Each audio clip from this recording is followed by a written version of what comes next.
his hat with gold trimming. "Oh, hello there," he called, beaming around at the assembled students. "Just been showing Professor Sprout the right way to Dr. Alvamping Willow, but I don't want you running away with the idea that I'm better at herbology than she is. I just happen to have met several of these exotic plants on my travels." "Greenhouse 3 today, chaps," said Professor Sprout, who was looking distinctly disgruntled, not at all her usual cheerful self. There was a murmur of interest. They had only ever worked in Greenhouse 1 before. Greenhouse 3 housed far more interesting and dangerous plants. Professor Sprout took a large key from her belt and unlocked the door. Harry caught a whiff of damp earth and fertilizer, mingling with the heavy perfume of some giant umbrella-sized flowers dangling from the ceiling. He was about to follow Ron and Hermione inside when Lockhart's hand shot out. "Harry, I've been wanting a word. You don't mind if he's a couple of minutes late, do you, Professor Sprout?" Judging by Professor Sprout's scowl, she did mind. But Lockhart said, "That's the ticket," and closed the greenhouse door in her face. "Harry," said Lockhart, his large white teeth gleaming in the sunlight as he shook his head. "Harry, Harry, Harry." Completely nonplussed, Harry said nothing. "When I heard, well, of course it was all my fault. Could have kicked myself." Harry had no idea what he was talking about. He was about to say so when Lockhart went on, "Don't know when I've been more shocked. Flying a car to Hogwarts. Well, of course I knew at once why you'd done it. Stood out a mile. Harry, Harry, Harry." It was remarkable how he could show every one of those brilliant teeth, even when he wasn't talking. "Gave you a taste for publicity, didn't I?"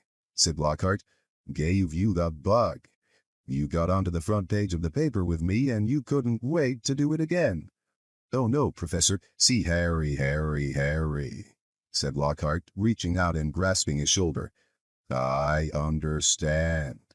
Natural to want a bit more once you've had that first taste, and I blame myself for giving you that, because it was bound to go to your head. But see here, young man, you can't start flying cars to try and get yourself noticed.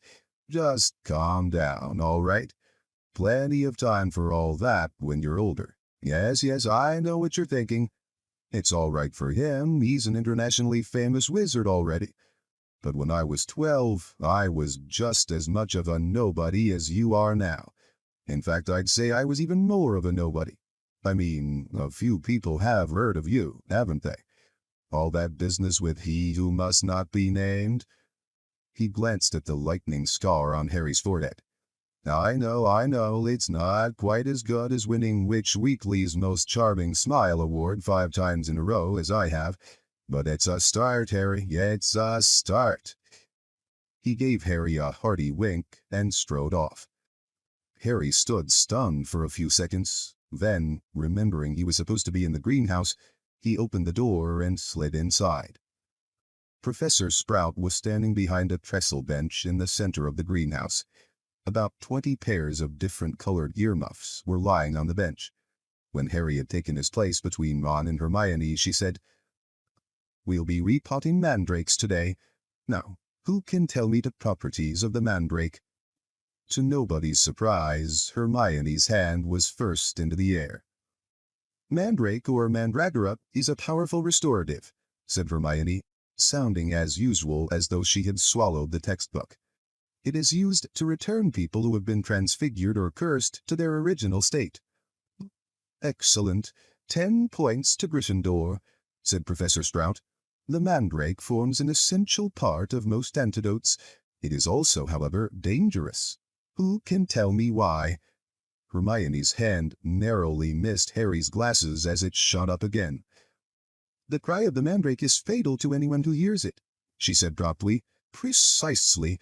Take another 10 points," said Professor Sprout. "Now, the mandrakes we have here are still very young."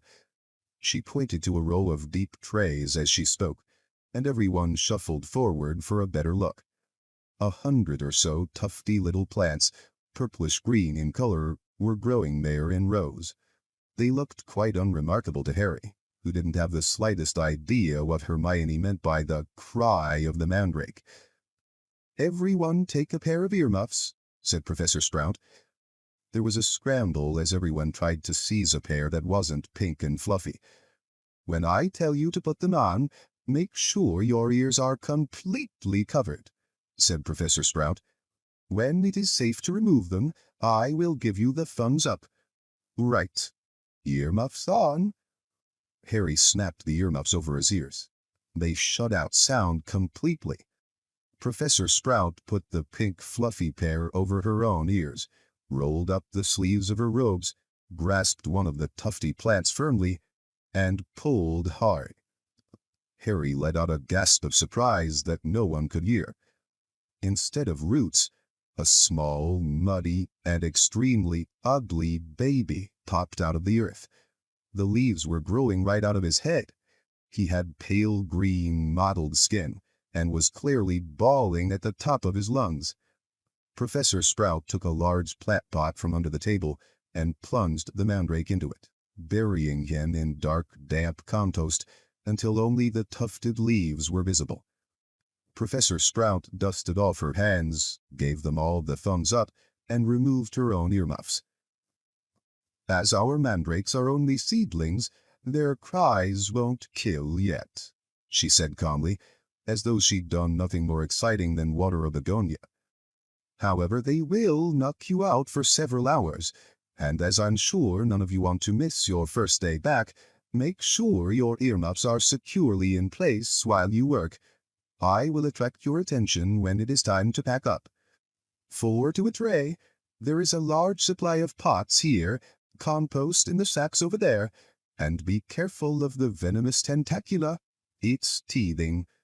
She gave a sharp slap to a spiky, dark red plant as she spoke, making it draw in the long feelers that had been inching sneakily over her shoulder. Harry, Ron, and Hermione were joined at their tray by a curly-haired Hufflepuff boy Harry knew by sight but had never spoken to. "Justin Finch Fletchley," he said brightly, shaking Harry by the hand. "Know who you are, of course, the famous Harry Potter. And you're Hermione Granger, always topped in everything." Hermione beamed as she had her hand shaken too. "And Ron Weasley. Wasn't that your flying car?" Ron didn't smile. The howler was obviously still on his mind. "That Lockhart's something, isn't he?" said Justin happily as they began filling their plant pots with dragon dung compost. "Awfully brave chap. Have you read his books? I'd have died of fear if I'd been cornered in a telephone booth by a werewolf, but he stayed cool and, zap, just fantastic. My name was down for Eton, you know. I can't tell you how glad I am I came here instead. Of course, Mother was slightly disappointed, but since I made her read Lockhart's books, I think she's begun to see how useful it'll be to have a fully trained wizard in the family." After that, they didn't have much chance to talk. Their earmuffs were back on, and they needed to concentrate on the mandrakes. Professor Sprout had made it look extremely easy, but it wasn't. The mandrakes didn't like coming out of the earth, but didn't seem to want to go back into it either. They squirmed, kicked, flailed their sharp little fists, and gnashed their teeth. Harry spent 10 whole minutes trying to squash a particularly fat one into a pot. By the end of the class, Harry, like everyone else, was sweaty, aching, and covered in earth. Everyone traipsed back to the castle for a quick wash, and then the Gryffindors hurried off to Transfiguration. Professor McGonagall's classes were always hard work, but today was especially difficult. Everything Harry had learned last year seemed to have leaked out of his head during the summer. He was supposed to be turning a beetle into a button, but all he managed to do was give his beetle a lot of exercise as it scuttled over the desktop avoiding his wand. Ron was having far worse problems. He had patched up his wand with some borrowed spellotape, but it seemed to be damaged beyond repair. It kept crackling and sparking at odd moments, and every time Ron tried to transfigure his beetle, it engulfed him in thick gray smoke that smelled of rotten eggs. Unable to see what he was doing, Ron accidentally squashed his beetle with his elbow, and had to ask for a new one. Professor McGonagall wasn't pleased. Harry was relieved to hear the lunch bell. His brain felt like a wrung sponge. Everyone filed out of the classroom except him and Ron, who was whacking his wand furiously on the desk. "Stupid, useless thing." "Write home for another one," Harry suggested as the wand let off a volley of bangs like a firecracker. "Oh yeah, and get another howler back," said Ron, stuffing the now hissing wand into his bag. "It's your own fault your wand got snapped." They went down to lunch, where Ron's mood was not improved by Hermione's showing them the handful of perfect coat buttons she had produced in Transfiguration. "What have we got this afternoon?" said Harry, hastily changing the subject. "Defense against the dark arts," said Hermione at once. "Why," demanded Ron, seizing her schedule, "have you outlined all Lockhart's lessons in Little Hearts?" Hermione snatched the schedule back, blushing furiously. They finished lunch and went outside into the overcast courtyard. Hermione sat down on a stone step and buried her nose in Voyages with Vampires again. Harry and Ron stood talking about Quidditch for several minutes before Harry became aware that he was being closely watched. Looking up, he saw the very small, mousy-haired boy he'd seen trying on the Sorting Hat last night, staring at Harry as though transfixed. He was clutching what looked like an ordinary Muggle camera, and the moment Harry looked at him, he went bright red. "All right, Harry, I'm Colin Creevey," he said breathlessly, taking a tentative step forward. "I'm in Gryffindor too. Do you think, would it be all right if... Can I have a picture?" he said, raising the camera hopefully. "A picture?" Harry repeated blankly. "So I can prove I've met you," said Colin Creevey eagerly, edging further forward. "I know all about you. Everyone's told me about how you survived when you know who tried to kill you, and how he disappeared and everything, and how you've still got a lightning scar on your forehead." His eyes raked Harry's hairline. "And a boy in my dormitory said if I develop the film in the right potion, the pictures'll move."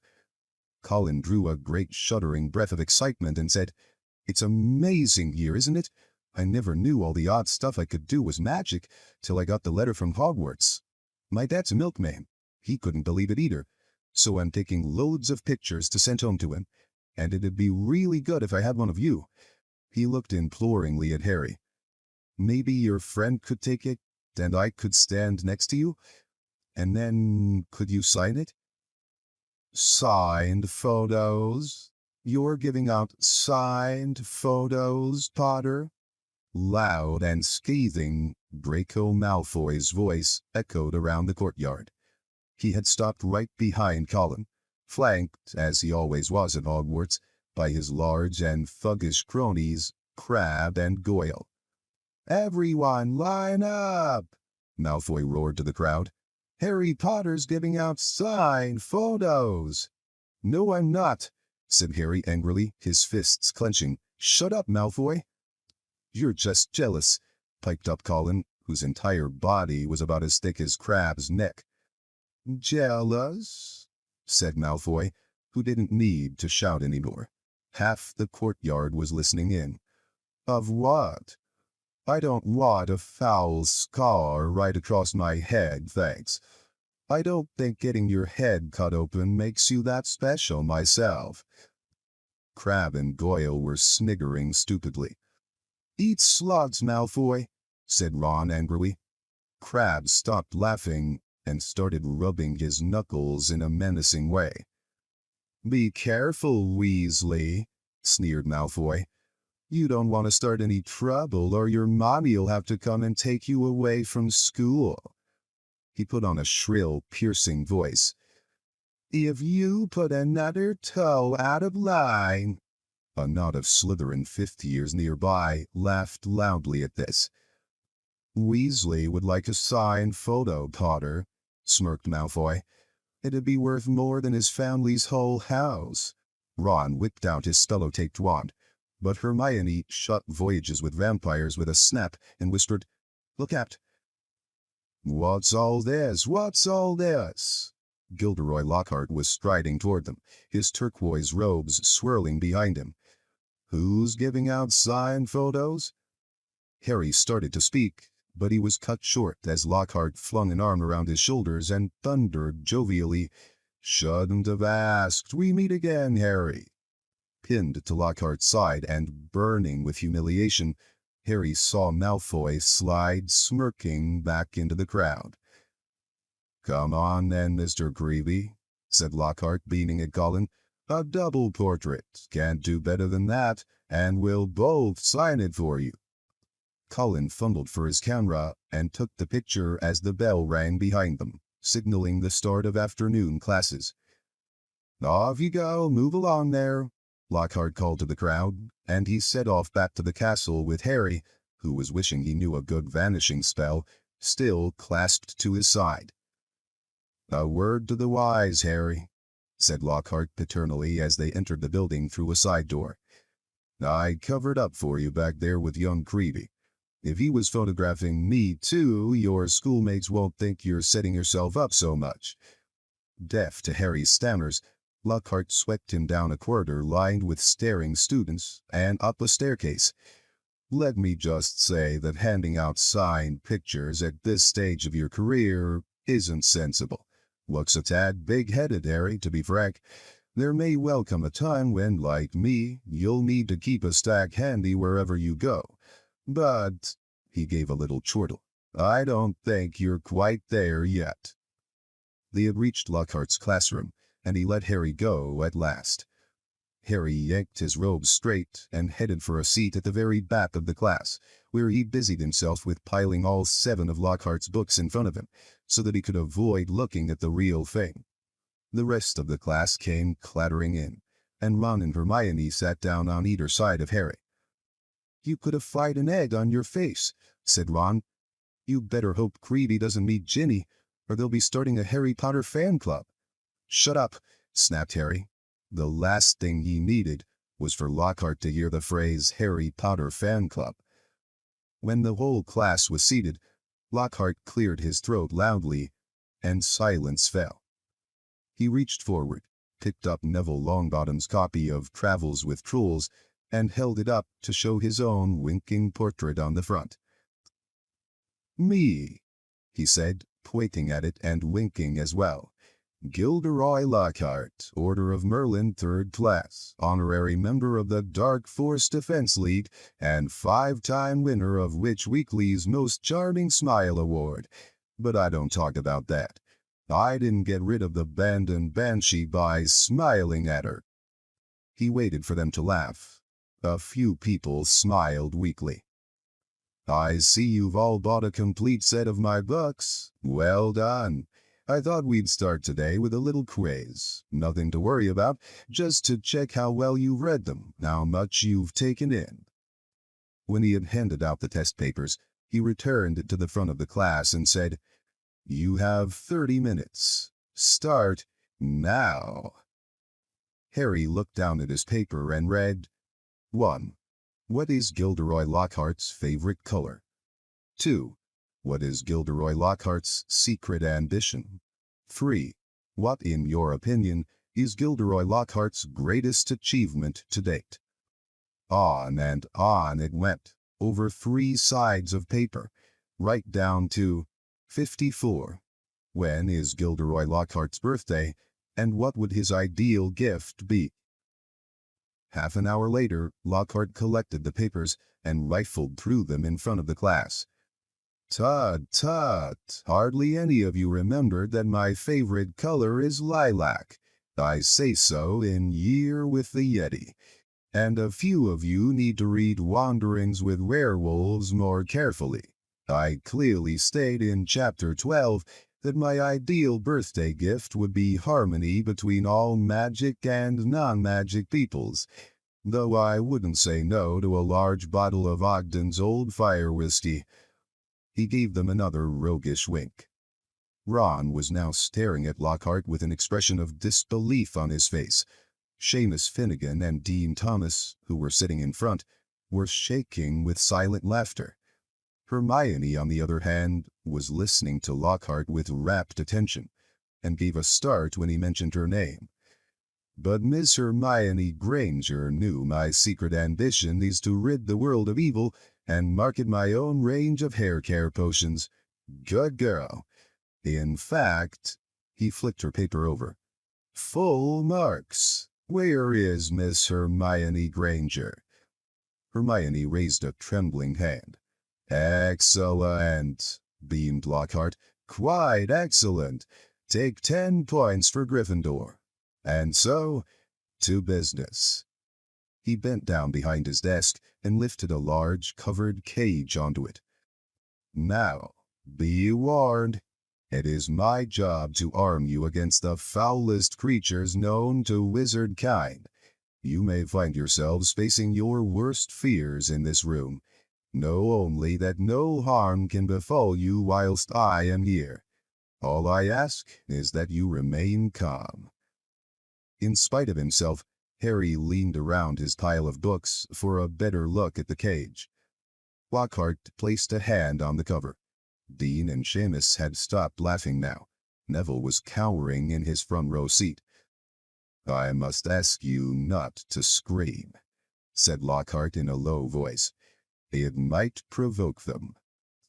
As the whole class held its breath, Lockhart whipped off the cover. Yes, he said dramatically, freshly caught Cornish pixies. Seamus Finnegan couldn't control himself. He let out a snort of laughter that even Lockhart couldn't mistake for a scream of terror. Yes? He smiled at Seamus. Well, they're not very dangerous, are they? Seamus choked. Don't be so sure, said Lockhart, waggling a finger annoyingly at Seamus. Devilish, tricky little blighters they can be. The pixies were electric blue and about 8 inches high, with pointed faces and voices so shrill it was like listening to a lot of budgies arguing.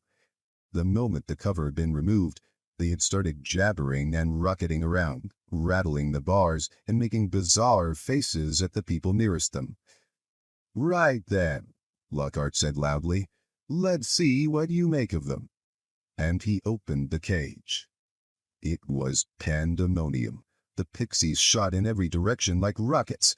2 of them seized Neville by the ears and lifted him into the air. Several shot straight through the window, showering the back row with broken glass. The rest proceeded to wreck the classroom more effectively than a rampaging rhino. They grabbed ink bottles and sprayed the class with them, shredded books and papers, tore pictures from the walls, upended the wastebasket, grabbed bags and books, and threw them out of the smashed window. Within minutes, half the class was sheltering under desks, and Neville was swinging from the iron chandelier in the ceiling. Come on now, round them up, round them up. They're only pixies, Lockhart shouted. He rolled up his sleeves, brandished his wand, and bellowed, Pesky pixie pesternomi. It had absolutely no effect. One of the pixies seized his wand and threw it out of the window too. Lockhart gulped and dived under his own desk, narrowly avoiding being squashed by Neville, who fell a second later as the chandelier gave way. The bell rang, and there was a mad rush toward the exit. In the relative calm that followed, Lockhart straightened up, caught sight of Harry, Ron, and Hermione, who were almost at the door, and said, Well, I'll ask you 3 to just nip the rest of them back into their cage. He swept past them and shut the door quickly behind him. Can you believe him? Roared Ron as one of the remaining pixies bit him painfully on the ear. He just wants to give us some hands-on experience, said Hermione, immobilizing 2 pixies at once with a clever freezing charm and stuffing them back into their cage. Hands-on, said Harry, who was trying to grab a pixie dancing out of reach with its tongue out. Hermione, he didn't have a clue what he was doing. Rubbish, said Hermione. You've read his books. Look at all those amazing things he's done. He says he's done, Ron muttered. Chapter 7 Mudbloods and Murmurs. Harry spent a lot of time over the next few days dodging out of sight whenever he saw Gilderoy Lockhart coming down a corridor. Harder to avoid was Colin Creevey, who seemed to have memorized Harry's schedule. Nothing seemed to give Colin a bigger thrill than to say, "All right, Harry," 6 or 7 times a day, and hear, "Hello, Colin," back, however exasperated Harry sounded when he said it. Hedwig was still angry with Harry about the disastrous car journey, and Ron's wand was still malfunctioning, surpassing itself on Friday morning by shooting out of Ron's hand in charms and hitting tiny old Professor Flitwick squarely between the eyes, creating a large, throbbing green boil where it had struck. So, with one thing and another, Harry was quite glad to reach the weekend. He, Ron, and Hermione were planning to visit Hagrid on Saturday morning. Harry, however, was shaken awake several hours earlier than he would have liked by Oliver Wood, captain of the Gryffindor Quidditch team. "What's the matter?" said Harry groggily. "Quidditch practice," said Wood. "Come on." Harry squinted at the window. There was a thin mist hanging across the pink and gold sky. Now that he was awake, he couldn't understand how he could have slept through the racket the birds were making. "Oliver," Harry croaked. "It's the crack of dawn." "Exactly," said Wood.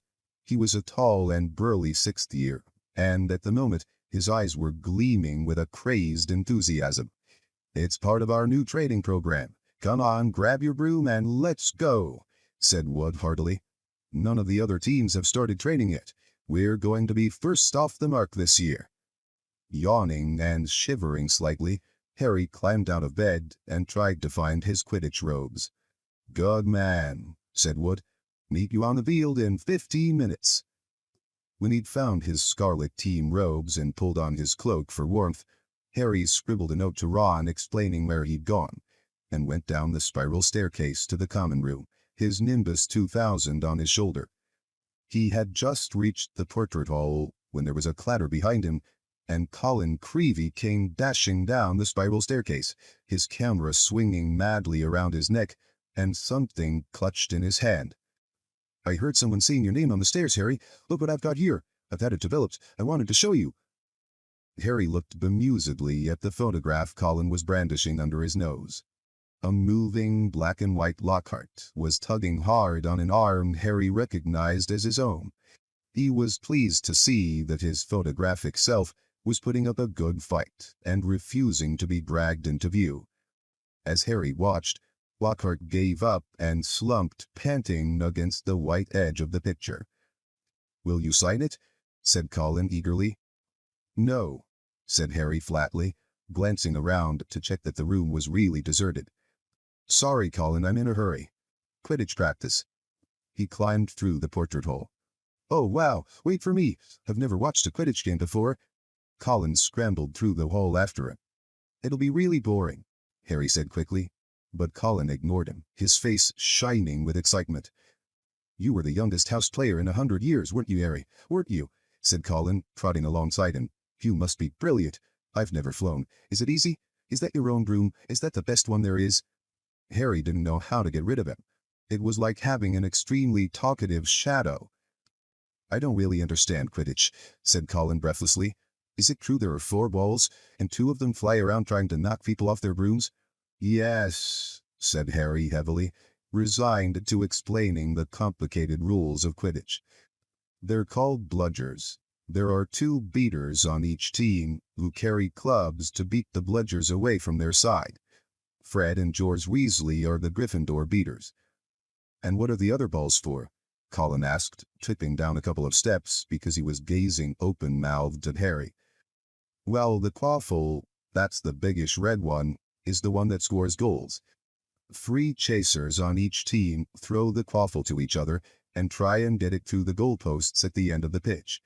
There are 3 long poles with hoops on the end. And the 4th ball is the golden snitch," said Harry. "And it's very small, very fast, and difficult to catch. But that's what the Seekers got to do, because a game of Quidditch doesn't end until the snitch has been caught. and whichever team's seeker gets the snitch earns his team an extra 150 points.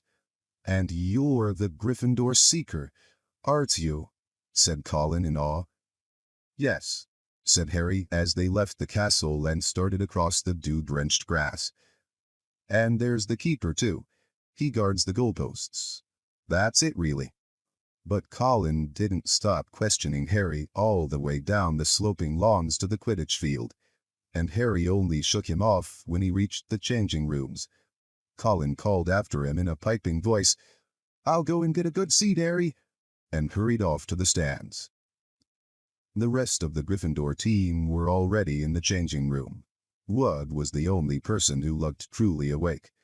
Fred and George Weasley were sitting, puffy-eyed and tousle-haired, next to fourth-year Alicia Spinnet, who seemed to be nodding off against the wall behind her. Her fellow chasers, Katie Bell and Angelina Johnson, were yawning side by side opposite them. "There you are, Harry. What kept you?" said Wood briskly. "Now, I wanted a quick talk with you all before we actually get onto the field, because I spent the summer devising a whole new training program, which I really think will make all the difference." Wood was holding up a large diagram of a Quidditch field, on which were drawn many lines, arrows, and crosses in different colored inks. He took out his wand, tapped the board, and the arrows began to wiggle over the diagram like caterpillars. As Wood launched into a speech about his new tactics, Fred Weasley's head drooped right onto Alicia Spinnet's shoulder, and he began to snore. The first board took nearly 20 minutes to explain, but there was another board under that, and a third under that one. Harry sank into a stupor as Wood droned on and on. "So," said Wood at long last, jerking Harry from a wistful fantasy about what he could be eating for breakfast at this very moment up at the castle. "Is that clear? Any questions?" "I've got a question, Oliver," said George, who had woken with a start. "Why couldn't you have told us all this yesterday when we were awake?" Wood wasn't pleased. "Now listen here, you lot," he said, glowering at them all. "We should have won the Quidditch Cup last year. We're easily the best team. But unfortunately, owing to circumstances beyond our control—" Harry shifted guiltily in his seat. He had been unconscious in the hospital wing for the final match of the previous year, meaning that Gryffindor had been a player short and had suffered their worst defeat in 300 years. Wood took a moment to regain control of himself. Their last defeat was clearly still torturing him. "So this year, we train harder than ever before. Okay, let's go and put our new theories into practice," Wood shouted, seizing his broomstick and leading the way out of the locker rooms. Stiff-legged and still yawning, his team followed. They had been in the locker room so long that the sun was up completely now, although remnants of mist hung over the grass in the stadium. As Harry walked onto the field, he saw Ron and Hermione sitting in the stands. "Aren't you finished yet?" called Ron incredulously. "Haven't even started," said Harry, looking jealously at the toast and marmalade Ron and Hermione had brought out of the Great Hall. "Wood's been teaching us new moves." He mounted his broomstick and kicked at the ground, soaring up into the air. The cool morning air whipped his face, waking him far more effectively than Wood's long talk. It felt wonderful to be back on the Quidditch field. He soared right around the stadium at full speed, racing Fred and George. "What's that funny clicking noise?" called Fred as they hurtled around the corner. Harry looked into the stands. Colin was sitting in one of the highest seats, his camera raised, taking picture after picture. The sound strangely magnified in the deserted stadium. "Look this way, Harry! This way!" he cried shrilly. "Who's that?" said Fred. "No idea," Harry lied, putting on a spurt of speed that took him as far away as possible from Colin. "What's going on?" said Wood, frowning as he skimmed through the air toward them. "Why's that first year taking pictures? I don't like it. He could be a Slytherin spy trying to find out about our new training program." "He's in Gryffindor," said Harry quickly. "And the Slytherins don't need a spy, Oliver," said George. "What makes you say that?" said Wood testily. "Because they're here in person," said George, pointing. Several people in green robes were walking onto the field, broomsticks in their hands. "I don't believe it," Wood hissed in outrage. "I booked the field for today. We'll see about this." Wood shot toward the ground, landing rather harder than he meant to in his anger, staggering slightly as he dismounted. Harry, Fred, and George followed. "Flint!" Wood bellowed at the Slytherin captain. "This is our practice time. We got up specially. You can clear off now." Marcus Flint was even larger than Wood. He had a look of foolish cunning on his face as he replied, "Plenty of room for all of us, Wood." Angelina, Alicia, and Katie had come over too. There were no girls on the Slytherin team, who stood shoulder to shoulder, facing the Gryffindors, leering to a man. "But I booked the field," said Wood, positively spitting with rage. "I booked it." "Ah," said Flint, "but I've got a specially signed note here from Professor Snape. I, Professor S. Snape, give the Slytherin team permission to practice today on the Quidditch field, owing to the need to train their new seeker." "You've got a new seeker?" said Wood, distracted. "Where?" And from behind the 6 large figures before them came a 7th, smaller boy, smirking all over his pale, pointed face. It was Draco Malfoy. "Aren't you Lucius Malfoy's son?" said Fred, looking at Malfoy with dislike. "Funny you should mention Draco's father," said Flint as the whole Slytherin team smiled still more broadly. "Let me show you the generous gift he's made to the Slytherin team." All 7 of them held out their broomsticks, 7 highly polished brand new handles, and 7 sets of fine gold lettering spelling the words Nimbus 2001 gleamed under the Gryffindors' noses in the early morning sun.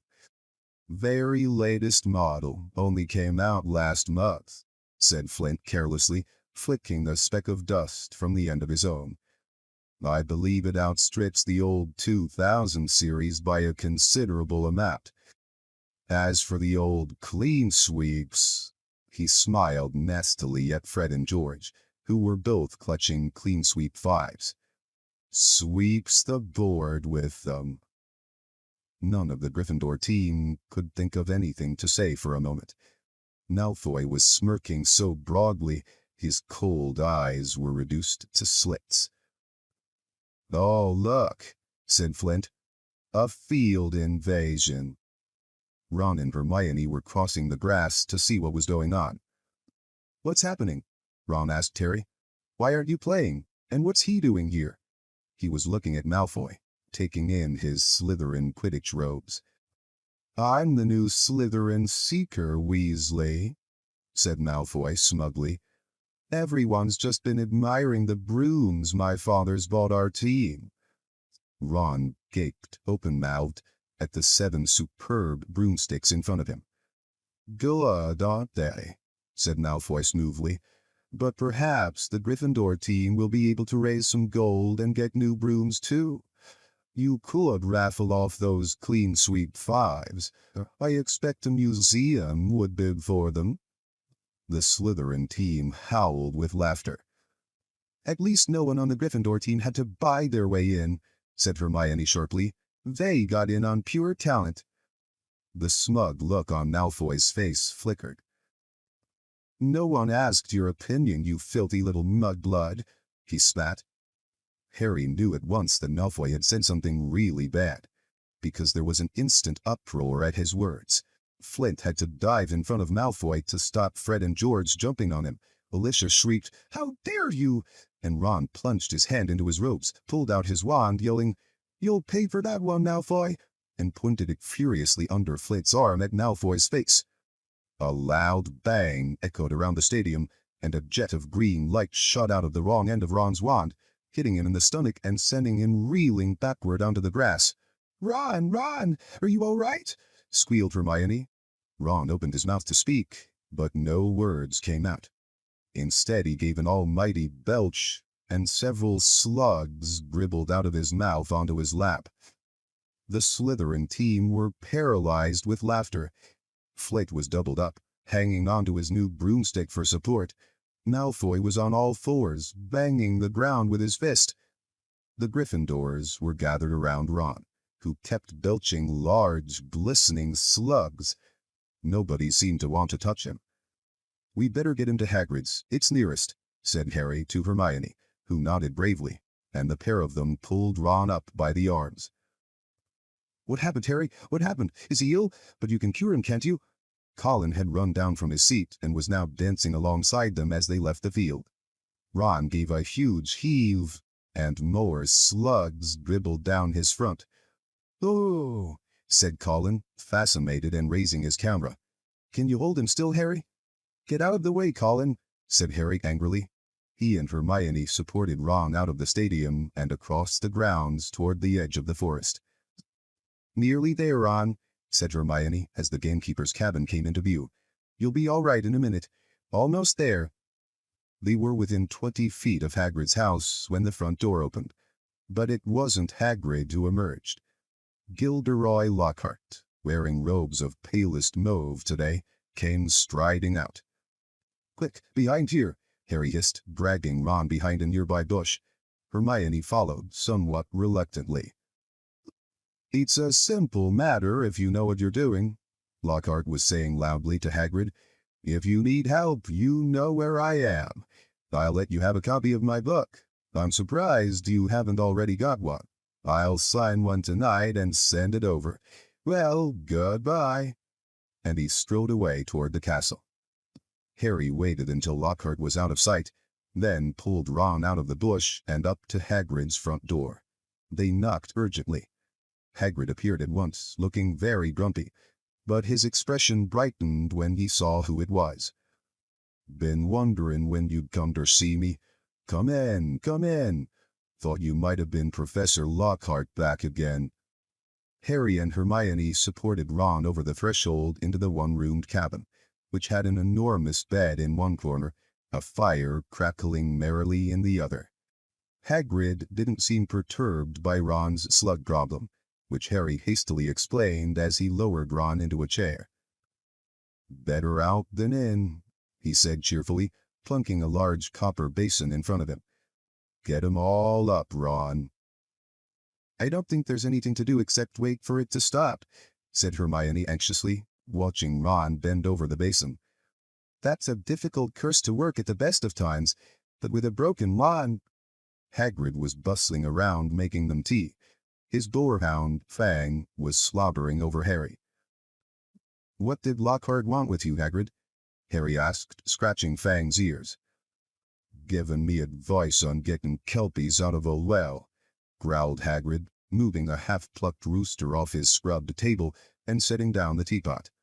"Like I don't know, and banging on about some banshee he banished. If one word of it was true, I'll eat my kettle." It was most unlike Hagrid to criticize a Hogwarts teacher, and Harry looked at him in surprise. Hermione, however, said in a voice somewhat higher than usual, "I think you're being a bit unfair. Professor Dumbledore obviously thought he was the best man for the job." "He was the only man for the job," said Hagrid, offering them a plate of treacle fudge, while Ron coughed squelchily into his basin. "And I mean the only one. Getting very difficult to find anyone for the dark arts job. People aren't too keen to take it on, see? They're starting to think it's jinxed. No one's lasted long for a while now. So tell me," said Hagrid, jerking his head at Ron, "who was he trying to curse?" "Malfoy called Hermione something. It must have been really bad, because everyone went wild." "It was bad," said Ron hoarsely, emerging over the tabletop looking pale and sweaty. "Malfoy called her Mudblood, Hagrid." Ron dived out of sight again as a fresh wave of slugs made their appearance. Hagrid looked outraged. "He didn't," he growled at Hermione. "He did," she said, "but I don't know what it means." I could tell it was really rude, of course. It's about the most insulting thing you could think of, gasped Ron, coming back up.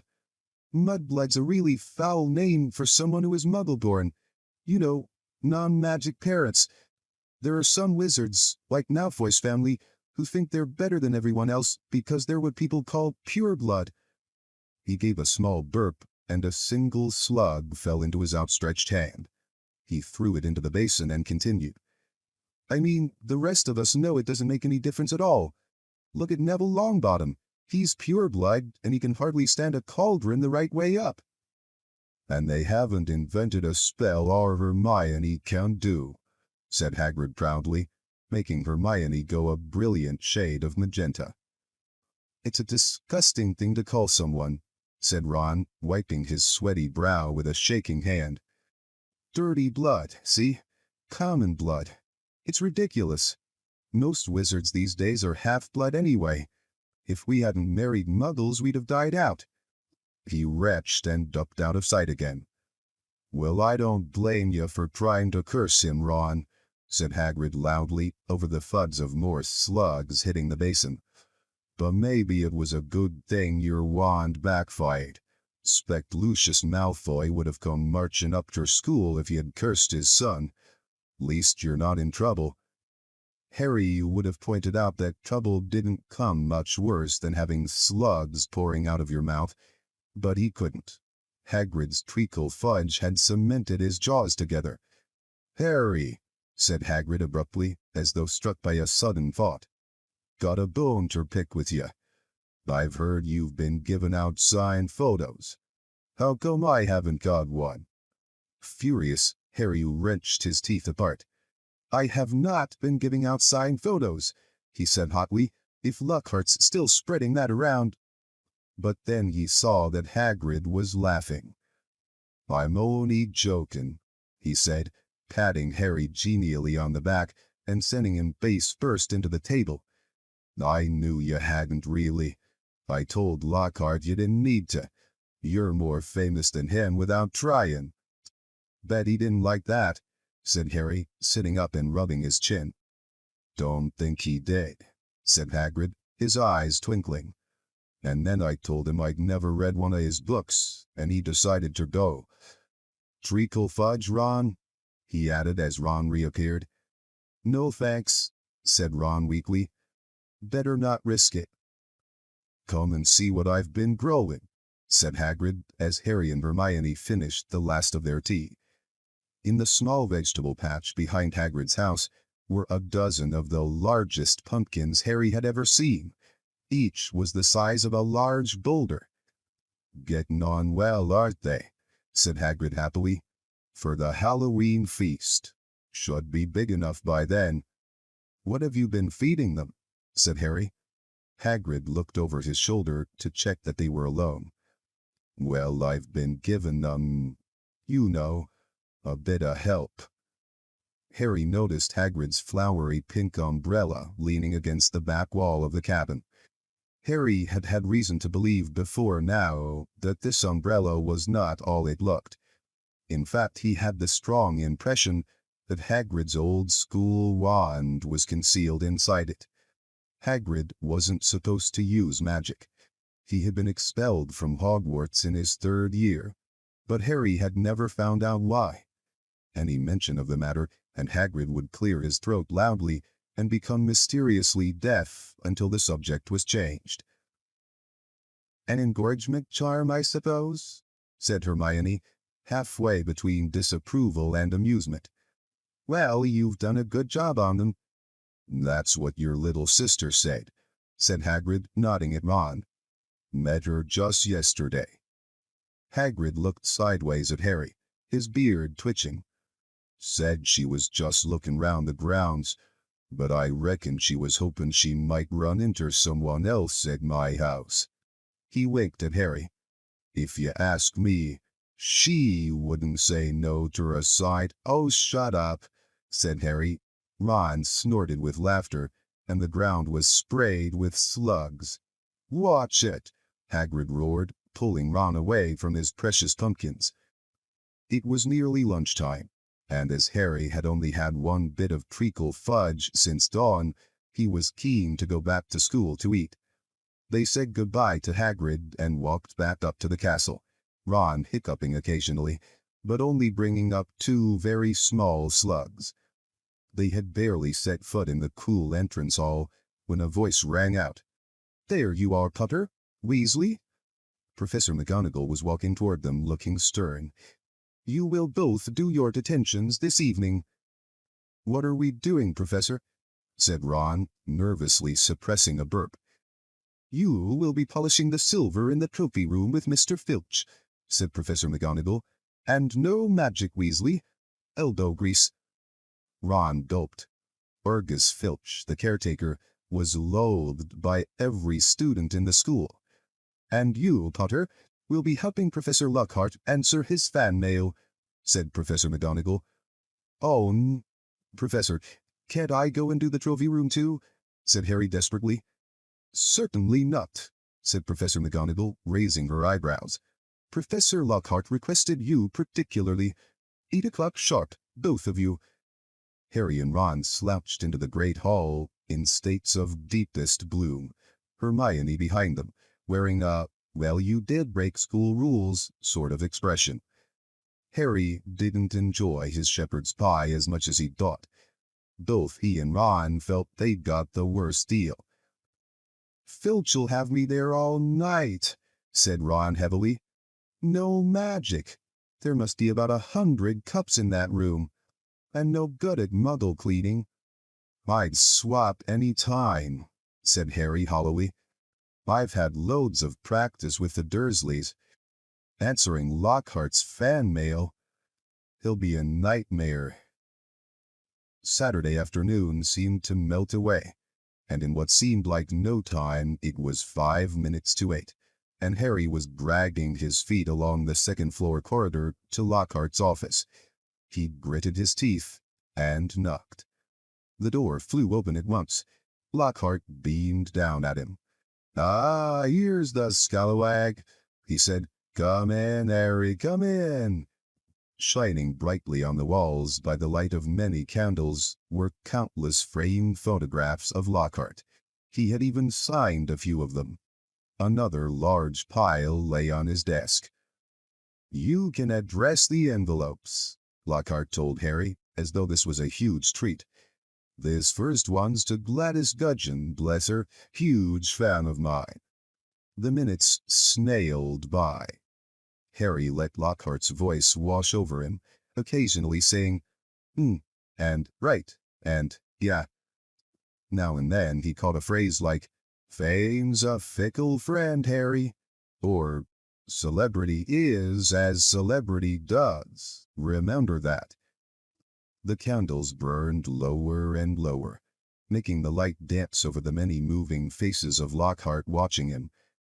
Harry moved his aching hand over what felt like the 1,000th envelope, writing out Veronica Smevley's address. It must be nearly time to leave, Harry thought miserably. Please let it be nearly time. And then he heard something quite apart from the spitting of the dying candles and Lockhart's prattle about his fans. It was a voice to chill the bone marrow, a voice of breathtaking, ice-cold venom. Come to me, let me rip you, let me tear you, let me kill you." Harry gave a huge jump, and a large lilac blot appeared on Veronica Smevley's street. "What?" he said loudly. "I know," said Lockhart. 6 solid months at the top of the bestseller list. Broke all records."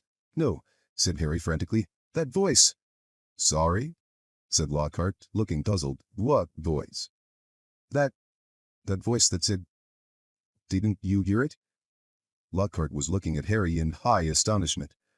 "What are you talking about, Harry? Perhaps you're getting a little drowsy? Great Scott, look at the time. We've been here nearly 4 hours. I'd never have believed it. The time's flown, hasn't it?" Harry didn't answer. He was straining his ears to hear the voice again. But there was no sound now except for Lockhart telling him he mustn't expect a treat like this every time he got detention. Feeling dazed, Harry left. It was so late that the Gryffindor common room was almost empty. Harry went straight up to the dormitory. Ron wasn't back yet. Harry pulled on his pajamas, got into bed, and waited. Half an hour later, Ron arrived, nursing his right arm and bringing a strong smell of polish into the darkened room. "My muscles have all seized up," he groaned, sinking on his bed. 14 times he made me buff up that Quidditch cup before he was satisfied. And then I had another slug attack all over a special award for services to the school. Took ages to get the slime off. How was it with Lockhart? Keeping his voice low so as not to wake Neville, Dean, and Seamus, Harry told Ron exactly what he had heard. "And Lockhart said he couldn't hear it?" said Ron. Harry could see him frowning in the moonlight. "Do you think he was lying? But I don't get it. Even someone invisible would have had to open the door." "I know," said Harry, lying back in his four-poster and staring at the canopy above him. "I don't get it either." Chapter 8. The Death Day Party. October arrived, spreading a damp chill over the grounds and into the castle. Madame Pumphrey, the nurse, was kept busy by a sudden spate of colds among the staff and students. Her pepper-up potion worked instantly, though it left the drinker smoking at the ears for several hours afterward. Ginny Weasley, who had been looking pale, was bullied into taking some by Percy. The steam pouring from under her vivid hair gave the impression that her whole head was on fire. Raindrops the size of bullets thundered on the castle windows for days on end. The lake rose, the flower beds turned into muddy streams, and Hagrid's pumpkins swelled to the size of garden sheds. Oliver Wood's enthusiasm for regular training sessions, however, was not dampened, which was why Harry was to be found late one stormy Saturday afternoon, a few days before Halloween, returning to Gryffindor Tower, drenched to the skin and splattered with mud. Even aside from the rain and wind, it hadn't been a happy practice session. Fred and George, who had been spying on the Slytherin team, had seen for themselves the speed of those new Nimbus 2001s. They reported that the Slytherin team was no more than 7 greenish blurs, shooting through the air like missiles. As Harry squelched along the deserted corridor, he came across somebody who looked just as preoccupied as he was. Nearly Headless Nick, the ghost of Gryffindor Tower, was staring morosely out of a window, muttering under his breath, "Don't fulfill their requirements. Half an inch, if that." "Hello, Nick," said Harry. "Hello, hello," said Nearly Headless Nick, starting and looking round. He wore a dashing plumed hat on his long curly hair, and a tunic with a ruff, which concealed the fact that his neck was almost completely severed. He was pale as smoke, and Harry could see right through him to the dark sky and torrential rain outside. "You look troubled, young Potter," said Nick, folding a transparent letter as he spoke and tucking it inside his doublet. "So do you," said Harry. "Ah!" Nearly Headless Nick waved an elegant hand. "A matter of no importance. It's not as though I really wanted to join. Thought I'd apply, but apparently I don't fulfill requirements." In spite of his airy tone, there was a look of great bitterness on his face. "But you would think, wouldn't you," he erupted suddenly, pulling the letter back out of his pocket, "that getting hit 45 times in the neck with a blunt axe would qualify you to join the Headless Hunt?" "Oh, yes," said Harry, who was obviously supposed to agree. "I mean, nobody wishes more than I do that it had all been quick and clean, and my head had come off properly. I mean, it would have saved me a great deal of pain and ridicule. However—" Nearly Headless Nick shook his letter open and read furiously. We can only accept huntsmen whose heads have parted company with their bodies. You will appreciate that it would be impossible otherwise for members to participate in hunt activities such as horseback head juggling and head polo. It is with the greatest regret, therefore, that I must inform you that you do not fulfill our requirements. With the very best wishes, Sir Patrick Delaney Podmore. Fuming, newly headless Nick stuffed the letter away. Half an inch of skin and sinew holding my neck on, Harry. Most people would think that's good and beheaded, but oh no, it's not enough for Sir properly decapitated Podmore. Nearly headless Nick took several deep breaths, and then said in a far calmer tone, So, what's bothering you? Anything I can do? No, said Harry. Not unless you know where we can get 7 free Nimbus 2001s for our match against Slytherin. The rest of Harry's sentence was drowned out by a high-pitched mewling from somewhere near his ankles. He looked down and found himself gazing into a pair of lamp-like yellow eyes. It was Mrs. Norris, the skeletal gray cat who was used by the caretaker Argus Filch as a sort of deputy in his endless battle against students. "You'd better get out of here, Harry," said Nick quickly. "Filch isn't in a good mood. He's got the flu, and some third years accidentally plastered frog brains all over the ceiling in Dungeon 5. He's been cleaning all morning, and if he sees you dripping mud all over the place—" "Right," said Harry, backing away from the accusing stare of Mrs. Norris, but not quickly enough. Drawn to the spot by the mysterious power that seemed to connect him with his foul cat, Argus Filch burst suddenly through a tapestry to Harry's right, freezing and looking wildly about for the rule-breaker. There was a thick tartan scarf bound around his head, and his nose was unusually purple. "Filth!" he shouted, his jowls a-quiver, his eyes popping alarmingly as he pointed at the muddy puddle that had dripped from Harry's Quidditch robes. "Mess and muck everywhere. I've had enough of it, I tell you. Follow me, Potter." So Harry waved a gloomy goodbye to nearly headless Nick and followed Filch back downstairs, doubling the number of muddy footprints on the floor. Harry had never been inside Filch's office before. It was a place most students avoided. The room was dingy and windowless, lit by a single oil lamp dangling from the low ceiling.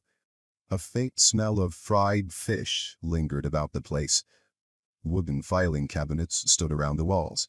From their labels, Harry could see that they contained details of every pupil Filch had ever punished. Fred and George Weasley had an entire drawer to themselves. A highly polished collection of chains and manacles hung on the wall behind Filch's desk.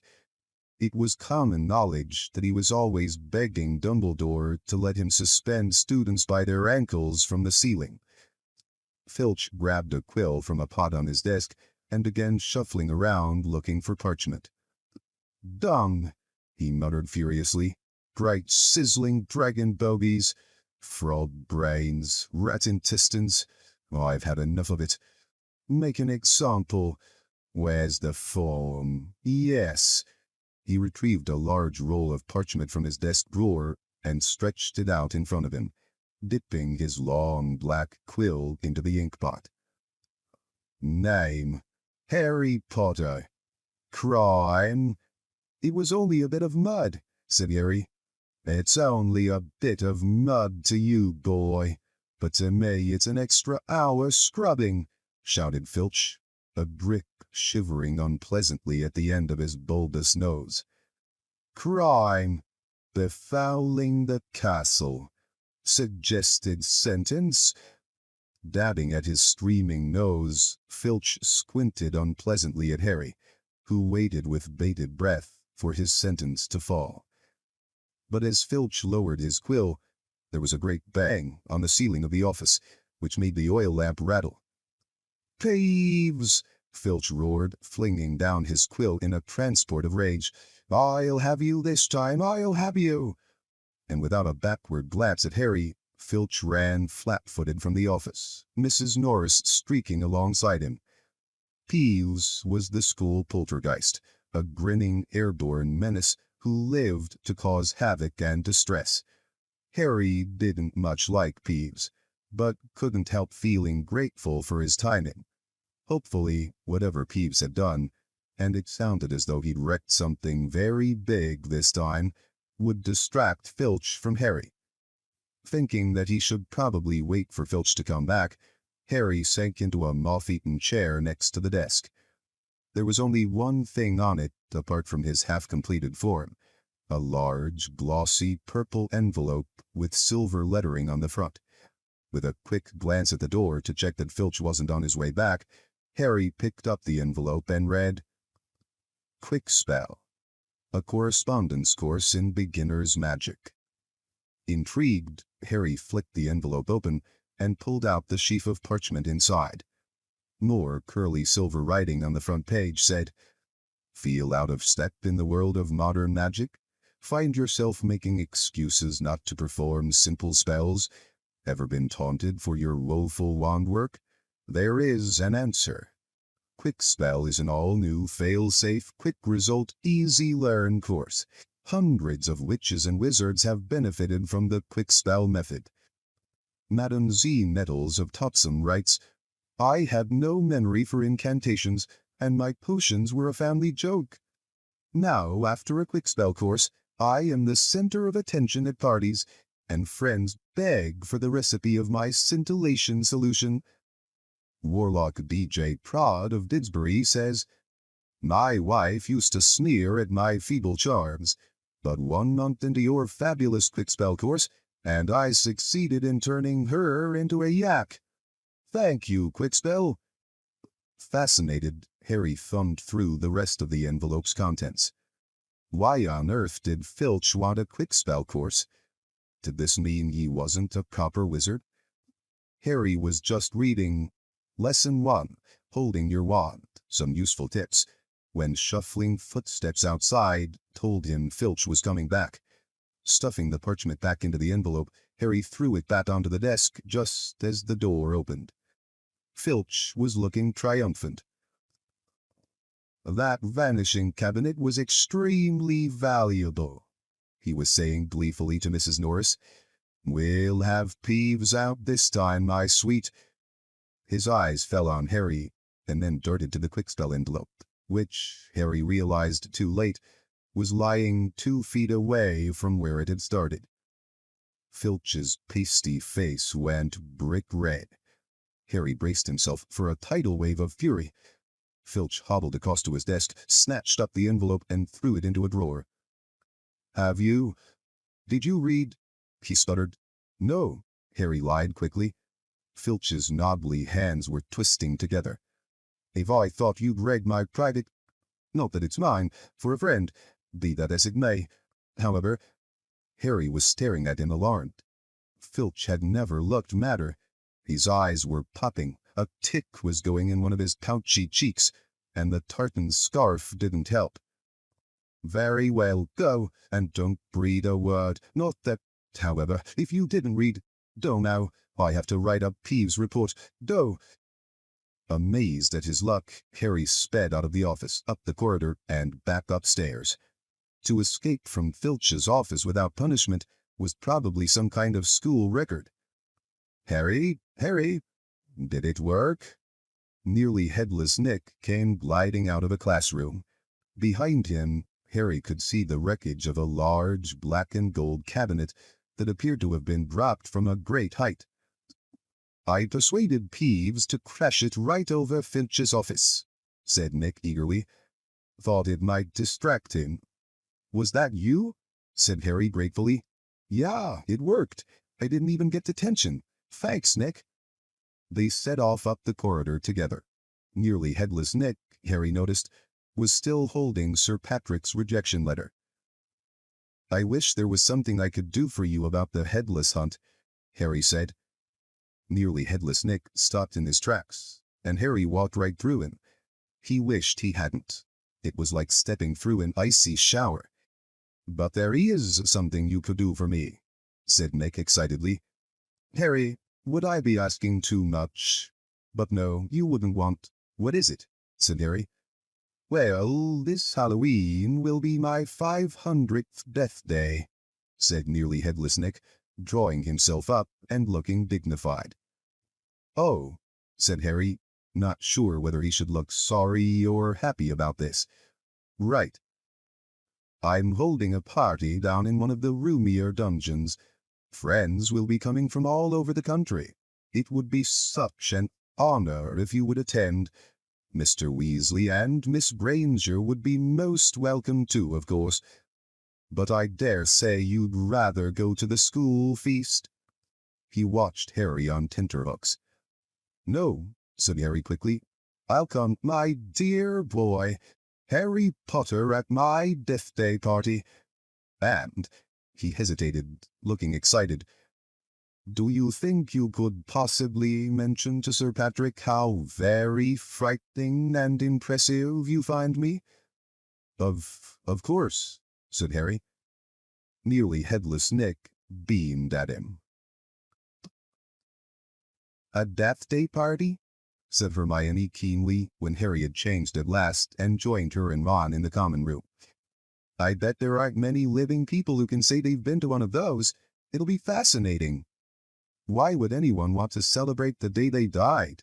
said Ron, who was halfway through his potions homework and grumpy. "Sounds dead depressing to me." Rain was still lashing the windows, which were now inky black, but inside all looked bright and cheerful.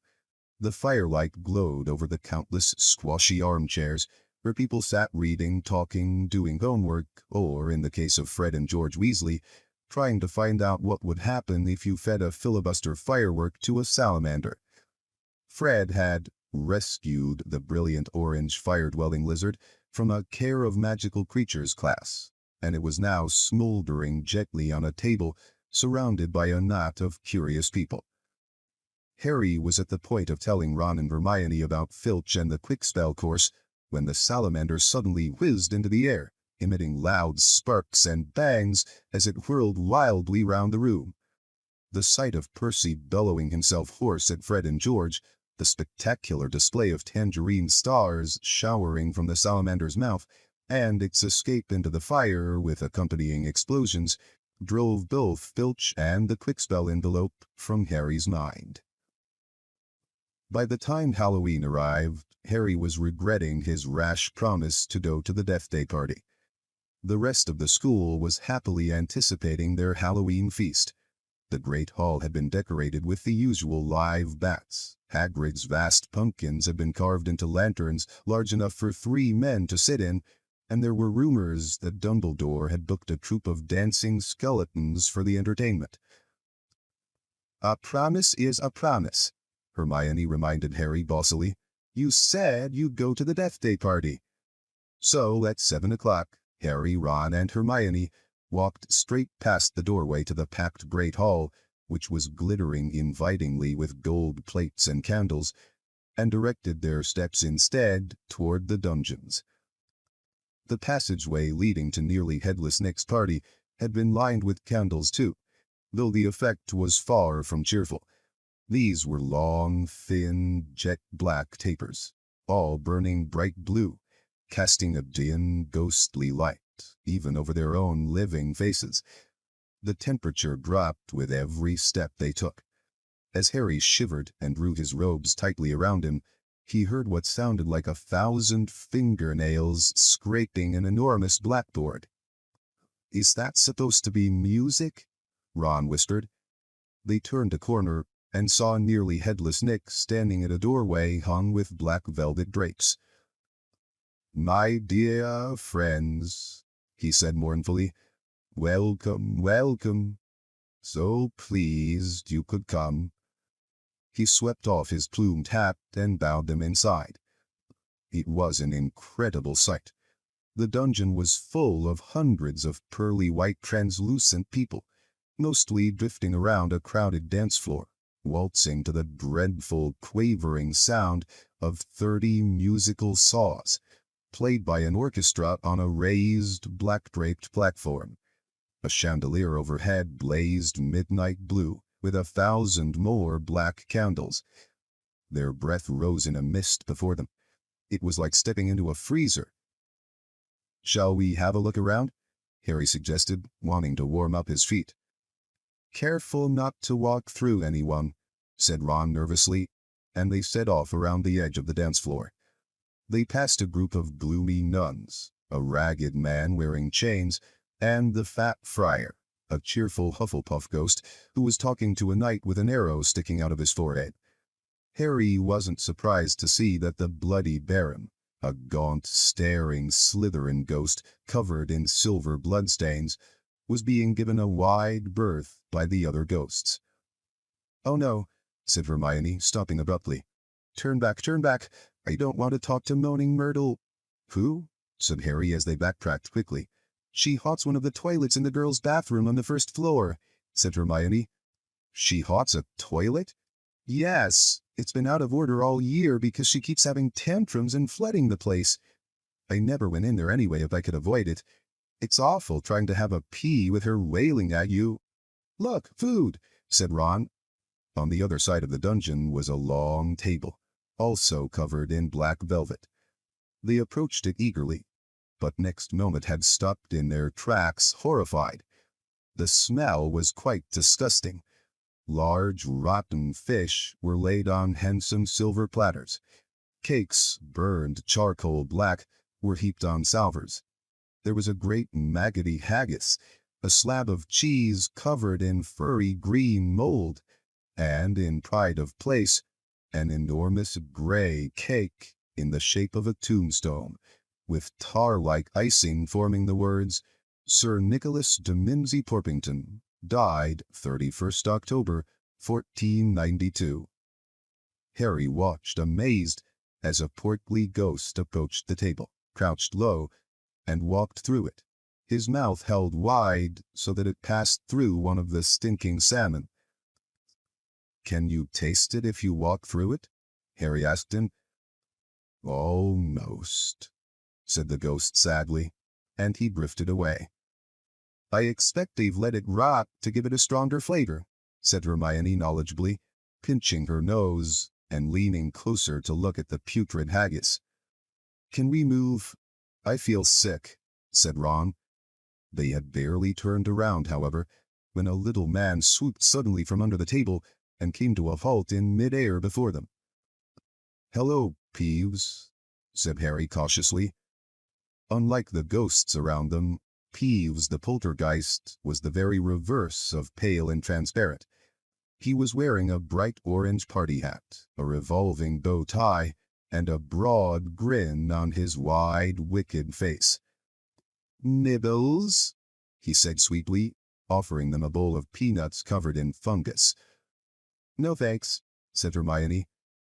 "Heard you talking about poor Myrtle," said Peeves, his eyes dancing. "Rude you was about poor Myrtle." He took a deep breath and bellowed, "Oi, Myrtle!"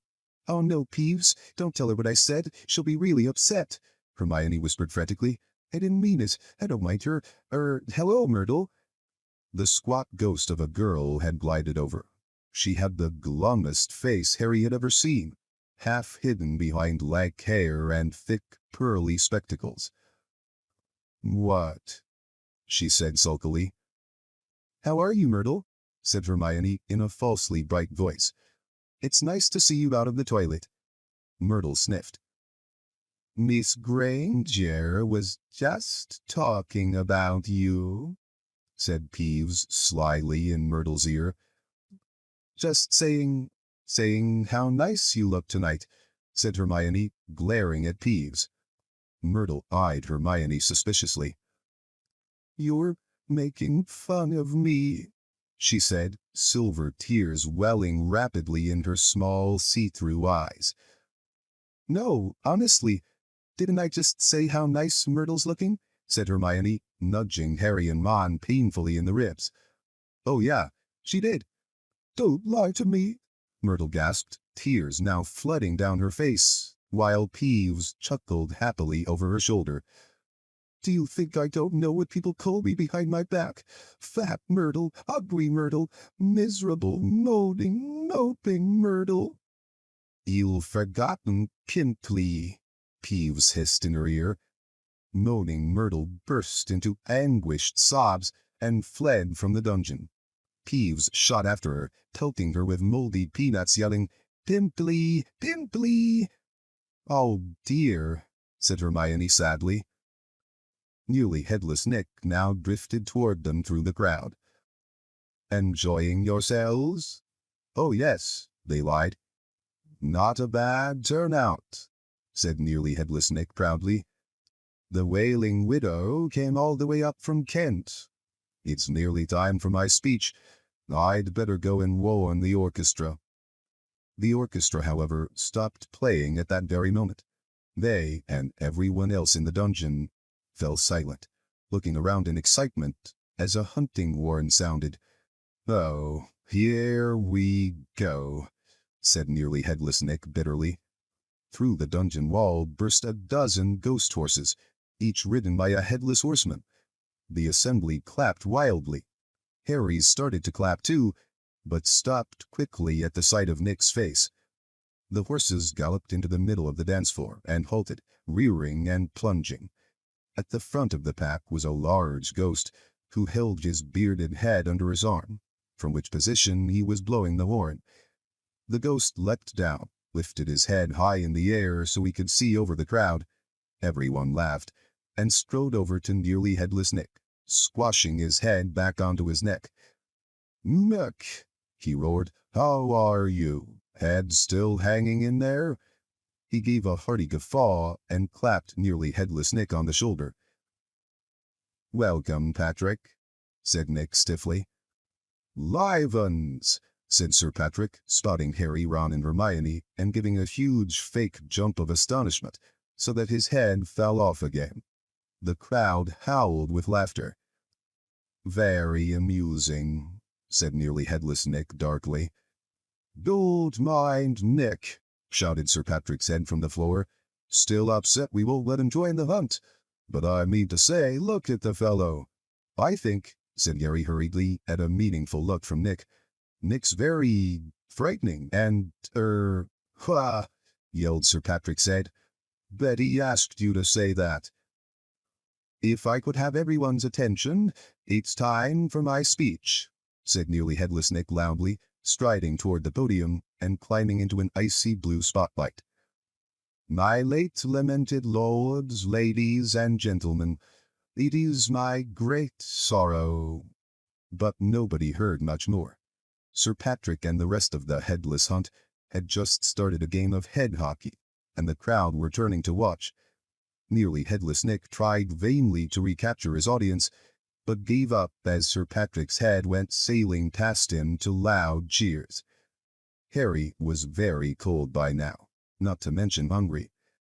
"I can't stand much more of this," Ron muttered, his teeth chattering, as the orchestra ground back into action and the ghosts swept back onto the dance floor. "Let's go," Harry agreed.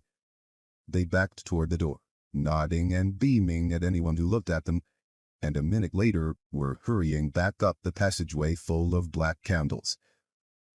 "Pudding might not be finished yet," said Ron hopefully, leading the way toward the steps to the entrance hall. And then Harry heard it. "Rip. Tear. Kill." It was the same voice, the same cold, murderous voice he had heard in Lockhart's office. He stumbled to a halt, clutching at the stone wall, listening with all his might, looking around, squinting up and down the dimly lit passageway. "Harry, where are you? It's that voice again. Shut up a minute." "So hungry. For so long." "Listen," said Harry urgently, and Ron and Hermione froze, watching him. "Kill. Time to kill." The voice was growing fainter. Harry was sure it was moving away, moving upward. A mixture of fear and excitement gripped him as he stared at the dark ceiling. How could it be moving upward? Was it a phantom, to whom stone ceilings didn't matter? "This way," he shouted, and he began to run up the stairs, into the entrance hall. It was no good hoping to hear anything here. The babble of talk from the Halloween feast was echoing out of the great hall. Harry sprinted up the marble staircase to the first floor, Ron and Hermione clattering behind him. "Harry, what are we—" "Shh!" Harry strained his ears. Distantly from the floor above, and growing fainter still, he heard the voice.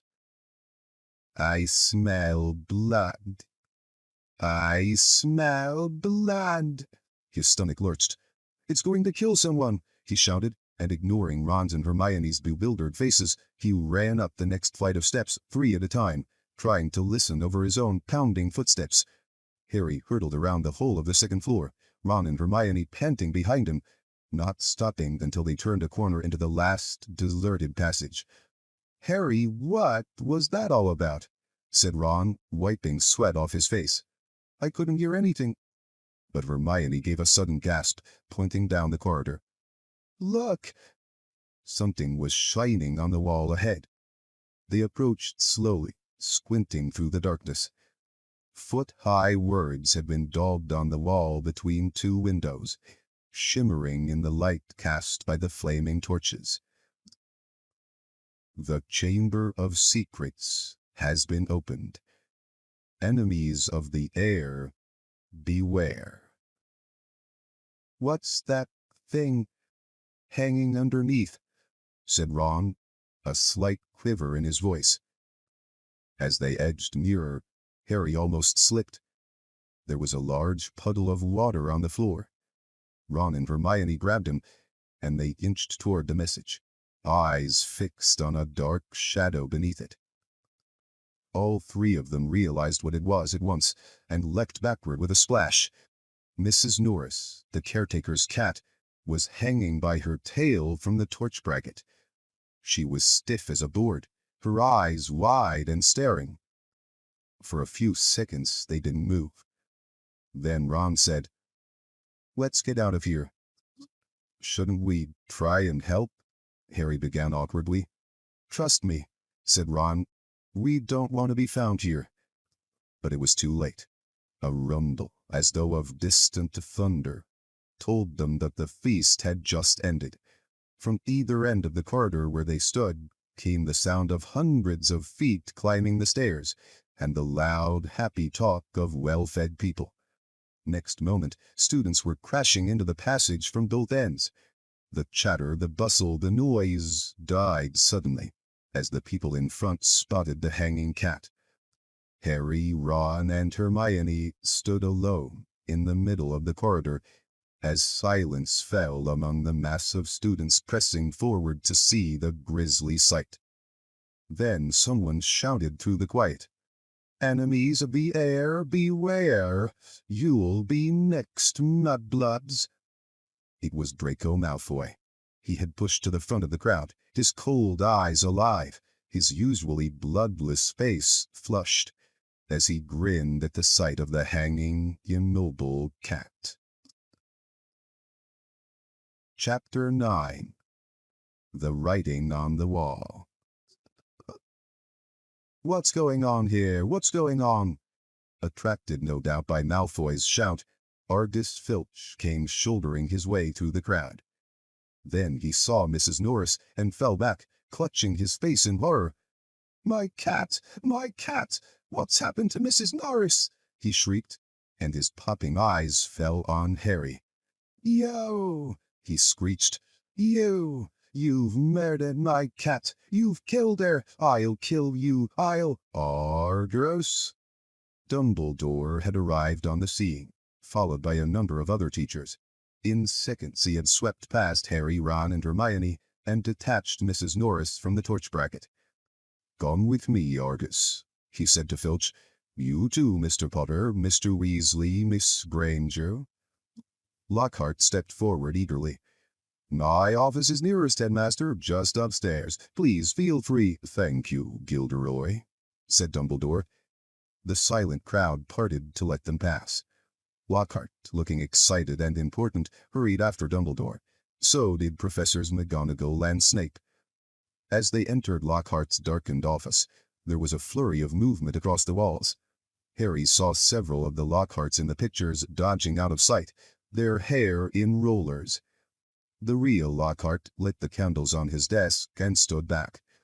Dumbledore laid Mrs. Norris on the polished surface and began to examine her. Harry, Ron, and Hermione exchanged tense looks and sank into chairs outside the pool of candlelight, watching. The tip of Dumbledore's long, crooked nose was barely an inch from Mrs. Norris's fur. He was looking at her closely through his half-moon spectacles, his long fingers gently prodding and poking. Professor McGonagall was bent almost as close, her eyes narrowed. Snape loomed behind them, half in shadow, wearing a most peculiar expression. It was as though he was trying hard not to smile. And Lockhart was hovering around all of them, making suggestions. It was definitely a curse that killed her, probably the transmogrifian torture. I've seen it used many times. So unlucky I wasn't there. I know the very counter-curse that would have saved her. Lockhart's comments were punctuated by Filch's dry, racking sobs. He was slumped in a chair by the desk, unable to look at Mrs. Norris, his face in his hands. Much as he detested Filch, Harry couldn't help feeling a bit sorry for him, though not nearly as sorry as he felt for himself. If Dumbledore believed Filch, he would be expelled for sure. Dumbledore was now muttering strange words under his breath and tapping Mrs. Norris with his wand. But nothing happened. She continued to look as though she had been recently stuffed. "I remember something very similar happening in Ouagadougou," said Lockhart. "A series of attacks. The full story's in my autobiography. I was able to provide the townsfolk with various amulets, which cleared the matter up at once." The photographs of Lockhart on the walls were all nodding in agreement as he talked. One of them had forgotten to remove his hairnet. At last, Dumbledore straightened up. "She's not dead, Argus," he said softly. Lockhart stopped abruptly in the middle of counting the number of murders he had prevented. "Not dead?" choked Filch, looking through his fingers at Mrs. Norris. "But why's she all stiff and frozen?" "She has been petrified," said Dumbledore. "I thought so," said Lockhart, "but how, I cannot say." "Ask him!" shrieked Filch, turning his blotched and tear-stained face to Harry. "No second year could have done this," said Dumbledore firmly. "It would take dark magic of the most advanced—" He did it! He did it!" Filch spat, his pouchy face purpling. "You saw what he wrote on the wall. He found, in my office. He knows I'm a... Filch's face worked horribly. "He knows I'm a squib," he finished. "I never touched Mrs. Norris," Harry said loudly, uncomfortably aware of everyone looking at him, including all the Lockharts on the walls. "And I don't even know what a squib is." "Rubbish," snarled Filch. "He saw my quick-spell letter." "If I might speak, headmaster," said Snape from the shadows, and Harry's sense of foreboding increased. He was sure nothing Snape had to say was going to do him any good. "Potter and his friends may have simply been in the wrong place at the wrong time," he said, a slight sneer curling his mouth as though he doubted it. "But we do have a set of suspicious circumstances here. Why was he in the upstairs corridor at all? Why wasn't he at the Halloween feast?" Harry, Ron, and Hermione all launched into an explanation about the Death Day party. "There were hundreds of ghosts. They'll tell you we were there." "But why not join the feast afterward?" said Snape, his black eyes glittering in the candlelight. "Why go up to that corridor?" Ron and Hermione looked at Harry. Because, Harry said, his heart thumping very fast. Something told him it would sound very far-fetched if he told them he had been led there by a bodiless voice no one but he could hear. "Because we were tired and wanted to go to bed," he said. "Without any supper?" said Snape, a triumphant smile flickering across his gaunt face. "I didn't think ghosts provided food fit for living people at their parties." "We weren't hungry," said Ron loudly, as his stomach gave a huge rumble. Snape's nasty smile widened. "I suggest, Headmaster, that Potter is not being entirely truthful," he said. "It might be a good idea if he were deprived of certain privileges until he is ready to tell us the whole story. I personally feel he should be taken off the Gryffindor Quidditch team until he is ready to be honest." "Really, Severus," said Professor McGonagall sharply, "I see no reason to stop the boy playing Quidditch. This cat wasn't hit over the head with a broomstick. There is no evidence at all that Potter has done anything wrong." Dumbledore was giving Harry a searching look. His twinkling light blue gaze made Harry feel as though he were being x-rayed. "Innocent until proven guilty, Severus," he said firmly. Snape looked furious. So did Filch.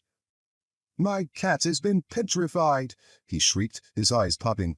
"I want to see some punishment." "We will be able to cure her, Argus," said Dumbledore patiently. "Professor Sprout recently managed to procure some mandrakes. As soon as they have reached their full size, I will have a potion made that will revive Mrs. Norris." "I'll make it," Lockhart butted in.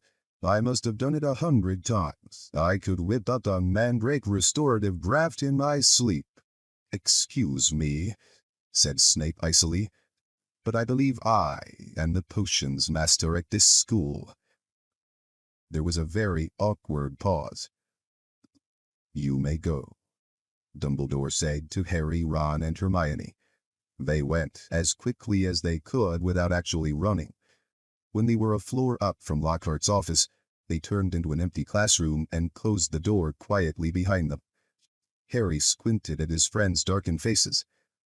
"Do you think I should have told them about that voice I heard?" "No," said Ron without hesitation. "Hearing voices no one else can hear isn't a good sign, even in the wizarding world." Something in Ron's voice made Harry ask, "You do believe me, don't you?" "Course I do," said Ron quickly, "but you must admit it's weird." "I know it's weird," said Harry. "The whole thing's weird. What was that writing on the wall about? The chamber has been opened. What's that supposed to mean?" "You know, it rings a sort of bell," said Ron slowly. "I think someone told me a story about a secret chamber at Hogwarts once. Might have been Bill." "And what on earth's a squib?" said Harry. To his surprise, Ron stifled a snigger. "Well, it's not funny really, but as it's Filch," he said. "A squib is someone who was born into a wizarding family, but hasn't got any magic powers. Kind of the opposite of muggle-born wizards, but squibs are quite unusual. If Filch is trying to learn magic from the Quickspell course, I reckon he must be a squib. It would explain a lot, like why he hates students so much." Ron gave a satisfied smile. "He's bitter." A clock chimed somewhere. "Midnight," said Harry. "We'd better get to bed before Snape comes along and tries to frame us for something else." For a few days, the school could talk of little else but the attack on Mrs. Norris. Filch kept it fresh in everyone's minds by pacing the spot where she had been attacked, as though he thought the attacker might come back. Harry had seen him scrubbing the message on the wall with Mrs. Scour's all-purpose magical mess remover, but to no effect. The words still gleamed as brightly as ever on the stone.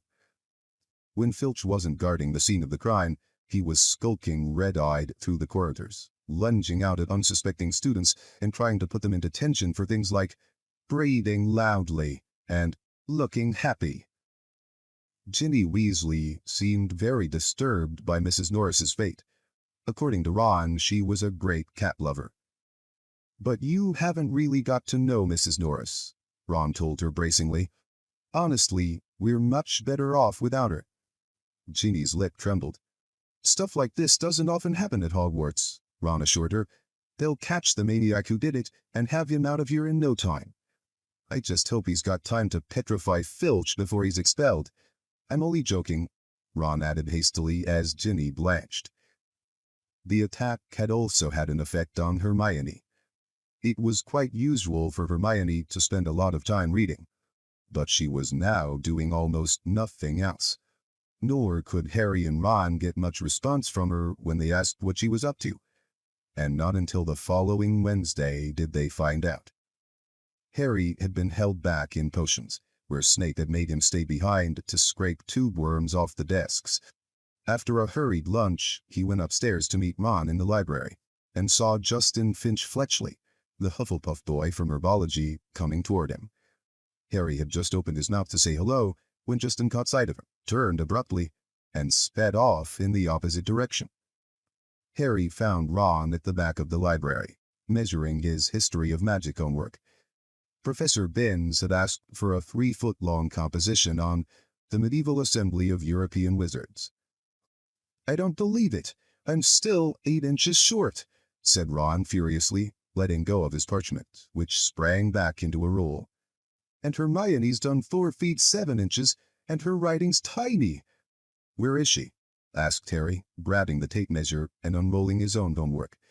"Somewhere over there," said Ron, pointing along the shelves. "Looking for another book.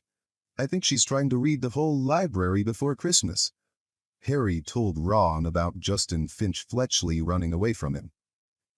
"Dunno why you care. I thought he was a bit of an idiot," said Ron, scribbling away, making his writing as large as possible.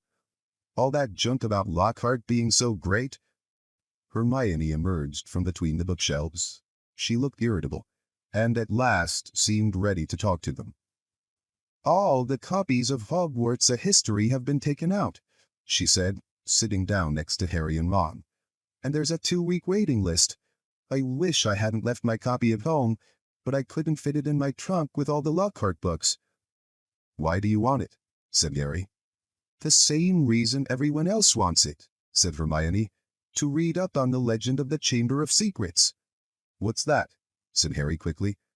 "That's just it. I can't remember," said Hermione, biting her lip. "And I can't find the story anywhere else." "Hermione, let me read your composition," said Ron desperately, checking his watch. "No, I won't," said Hermione, suddenly severe. "You've had 10 days to finish it. I only need another 2 inches. Come on." The bell rang. Ron and Hermione led the way to History of Magic, bickering. History of Magic was the dullest subject on their schedule. Professor Binns, who taught it, was their only ghost teacher, and the most exciting thing that ever happened in his classes was his entering the room through the blackboard. Ancient and shriveled, many people said he hadn't noticed he was dead. He had simply got up to teach one day and left his body behind him in an armchair in front of the staff room fire. His routine had not varied in the slightest since. Today was as boring as ever.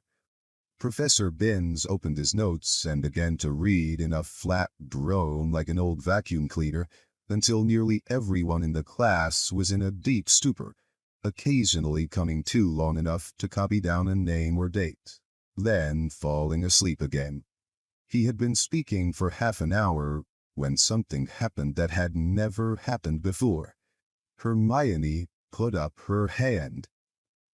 Professor Binns, glancing up in the middle of a deadly dull lecture on the International Warlock Convention of 1289, looked amazed.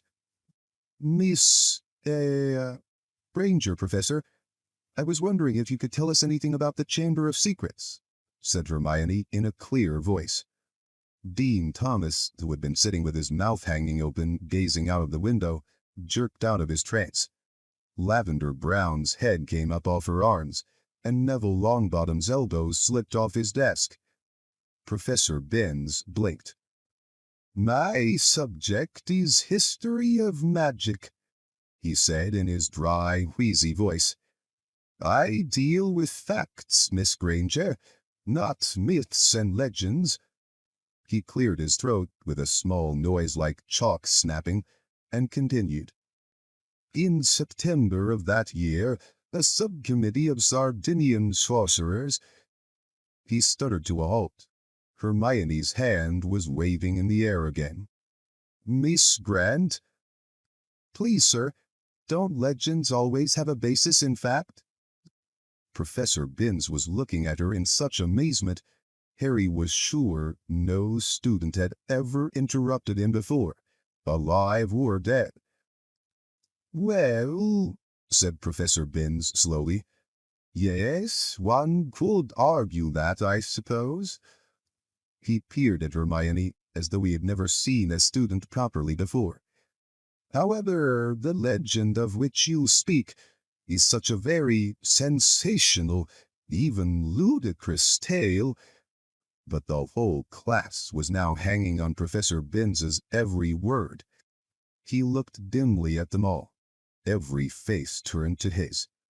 Harry could tell he was completely thrown by such an unusual show of interest. "Oh, very well," he said slowly. "Let me see. The Chamber of Secrets. You all know, of course, that Hogwarts was founded over 1,000 years ago, the precise date is uncertain, by the 4 greatest witches and wizards of the age. The 4 schoolhouses are named after them: Godric Gryffindor, Helga Hufflepuff, Rowena Ravenclaw, and Salazar Slytherin. They built this castle together, far from prying Muggle eyes, for it was an age when magic was feared by common people, and witches and wizards suffered much persecution." He paused, gazed blearily around the room, and continued. "For a few years, the founders worked in harmony together, seeking out youngsters who showed signs of magic and bringing them to the castle to be educated. But then, disagreements sprang up between them. A rift began to grow between Slytherin and the others. Slytherin wished to be more selective about the students admitted to Hogwarts. He believed that magical learning should be kept within all magic families. He disliked taking students of Muggle parentage, believing them to be untrustworthy. After a while, there was a serious argument on the subject between Slytherin and Gryffindor, and Slytherin left the school." Professor Binns paused again, pursing his lips, looking like a wrinkled old tortoise. "Reliable historical sources tell us this much," he said, "but these honest facts have been obscured by the fanciful legend of the Chamber of Secrets. The story goes that Slytherin had built a hidden chamber in the castle, of which the other founders knew nothing. Slytherin, according to the legend, sealed the Chamber of Secrets so that none would be able to open it until his own true heir arrived at the school. The heir alone would be able to unseal the Chamber of Secrets, unleash the horror within, and use it to purge the school of all who were unworthy to study magic." There was silence as he finished telling the story, but it wasn't the usual sleepy silence that filled Professor Binns's classes. There was unease in the air as everyone continued to watch him, hoping for more. Professor Binns looked faintly annoyed. "The whole thing is errant nonsense, of course," he said. "Naturally, the school has been searched for evidence of such a chamber many times by the most learned witches and wizards. It does not exist. A tale told to frighten the gullible." Hermione's hand was back in the air. "Sir, what exactly do you mean by the horror within the chamber?" "That is believed to be some sort of monster which the heir of Slytherin alone can control," said Professor Binns in his dry, reedy voice. The class exchanged nervous looks. "I tell you the thing does not exist," said Professor Binns, shuffling his notes. "There is no chamber, and no monster." "But, sir," said Seamus Finnegan, "if the chamber can only be opened by Slytherin's true heir, no one else would be able to find it, would they?" "Nonsense, O'Flaherty," said Professor Binns in an aggravated tone. If a long succession of Hogwarts headmasters and headmistresses haven't found the thing. But Professor, piped up Parvati Patil, you'd probably have to use dark magic to open it. Just because a wizard doesn't use dark magic doesn't mean he can't, Miss Pennyfeather, snapped Professor Binns. I repeat, if the likes of Dumbledore, but maybe you've got to be related to Slytherin, so Dumbledore couldn't, began Dean Thomas, but Professor Binns had had enough. That will do, he said sharply. It is a myth. It does not exist. There is not a shred of evidence that Slytherin ever built so much as a secret broom cupboard. I regret telling you such a foolish story. We will return, if you please, to history, to solid, believable, verifiable fact. And within 5 minutes, the class had sunk back into its usual torpor. I always knew Salazar Slytherin was a twisted old loony, Ron told Harry and Hermione as they fought their way through the teeming corridors at the end of the lesson to drop off their bags before dinner. But I never knew he started all this pure-blood stuff. I wouldn't be in his house if you paid me. Honestly, if the Sorting Hat had tried to put me in Slytherin, I'd have got the train straight back home. Hermione nodded fervently, but Harry didn't say anything. His stomach had just dropped unpleasantly. Harry had never told Ron and Hermione that the Sorting Hat had seriously considered putting him in Slytherin. He could remember, as though it were yesterday, the small voice that had spoken in his ear when he'd placed the hat on his head a year before. You could be great, you know. It's all here in your head. And Slytherin would help you on the way to greatness. No doubt about that. But Harry, who had already heard of Slytherin House's reputation for turning out dark wizards, had thought desperately, not Slytherin. And the hat had said, oh well, if you're sure, better be Gryffindor. As they were shunted along in the throng, Colin Creevey went past. Hiya, Harry. Hello, Colin, said Harry automatically. Harry, a boy in my class has been saying you're... But Colin was so small he couldn't fight against the tide of people bearing him toward the Great Hall. They heard him squeak, see you, Harry, and he was gone. What's a boy in his class saying about you? Hermione wondered. That I'm Slytherin's heir, I expect, said Harry, his stomach dropping another inch or so, as he suddenly remembered the way Justin Finch Fletchley had run away from him at lunchtime. People here'll believe anything, said Ron in disgust. The crowd thinned, and they were able to climb the next staircase without difficulty. Do you really think there's a Chamber of Secrets? Ron asked Hermione. I don't know, she said, frowning. Dumbledore couldn't cure Mrs. Norris, and that makes me think that whatever attacked her might not be, well, human. As she spoke, they turned a corner and found themselves at the end of the very corridor where the attack had happened. They stopped and looked. The scene was just as it had been that night, except that there was no stiff cat hanging from the torch bracket, and an empty chair stood against the wall bearing the message, "The Chamber of Secrets has been opened."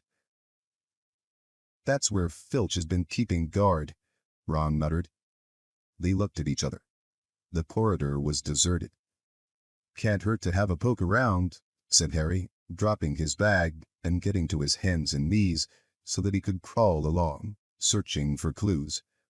Scorch marks, he said. Here and here. Come and look at this, said Hermione. This is funny. Harry got up and crossed to the window next to the message on the wall. Hermione was pointing at the topmost pane, where around 20 spiders were scuttling, apparently fighting to get through a small crack. A long, silvery thread was dangling like a rope, as though they had all climbed it in their hurry to get outside. Have you ever seen spiders act like that? Said Hermione wonderingly. No, said Harry. Have you, Ron? Ron! He looked over his shoulder. Ron was standing well back, and seemed to be fighting the impulse to run. What's up? Said Harry. I don't like spiders, said Ron tensely. I never knew that, said Hermione, looking at Ron in surprise.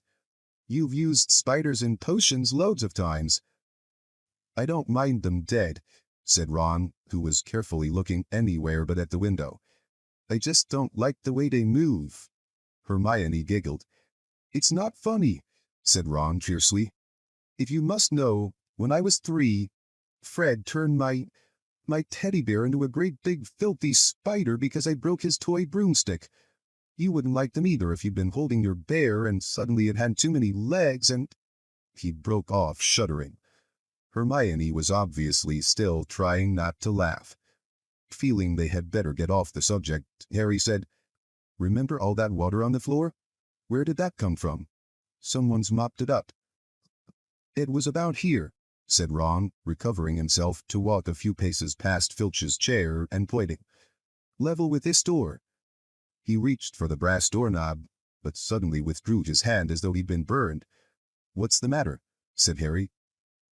Can't go in there, said Ron gruffly. That's a girl's toilet. Oh, Ron, there won't be anyone in there, said Hermione, standing up and coming over. That's Moaning Myrtle's place. Come on, let's have a look. And ignoring the large out-of-order sign, she opened the door. It was the gloomiest, most depressing bathroom Harry had ever set foot in. Under a large, cracked, and spotted mirror were a row of chipped sinks. The floor was damp and reflected the dull light given off by the stubs of a few candles burning low in their holders. The wooden doors to the stalls were flaking and scratched, and one of them was dangling off its hinges. Hermione put her fingers to her lips and set off toward the end stall. When she reached it, she said, Hello, Myrtle. How are you? Harry and Ron went to look. Moaning Myrtle was floating above the tank of the toilet, picking a spot on her chin. This is a girl's bathroom, she said, eyeing Ron and Harry suspiciously. They're not girls. No, Hermione agreed. I just wanted to show them how, nice it is in here. She waved vaguely at the dirty old mirror and the damp floor. Ask her if she saw anything, Harry mouthed at Hermione.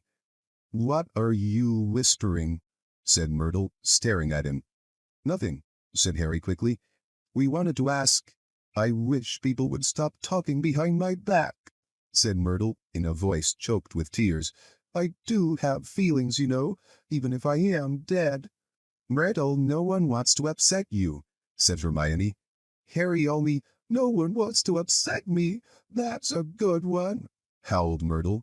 My life was nothing but misery at this place, and now people come along ruining my death.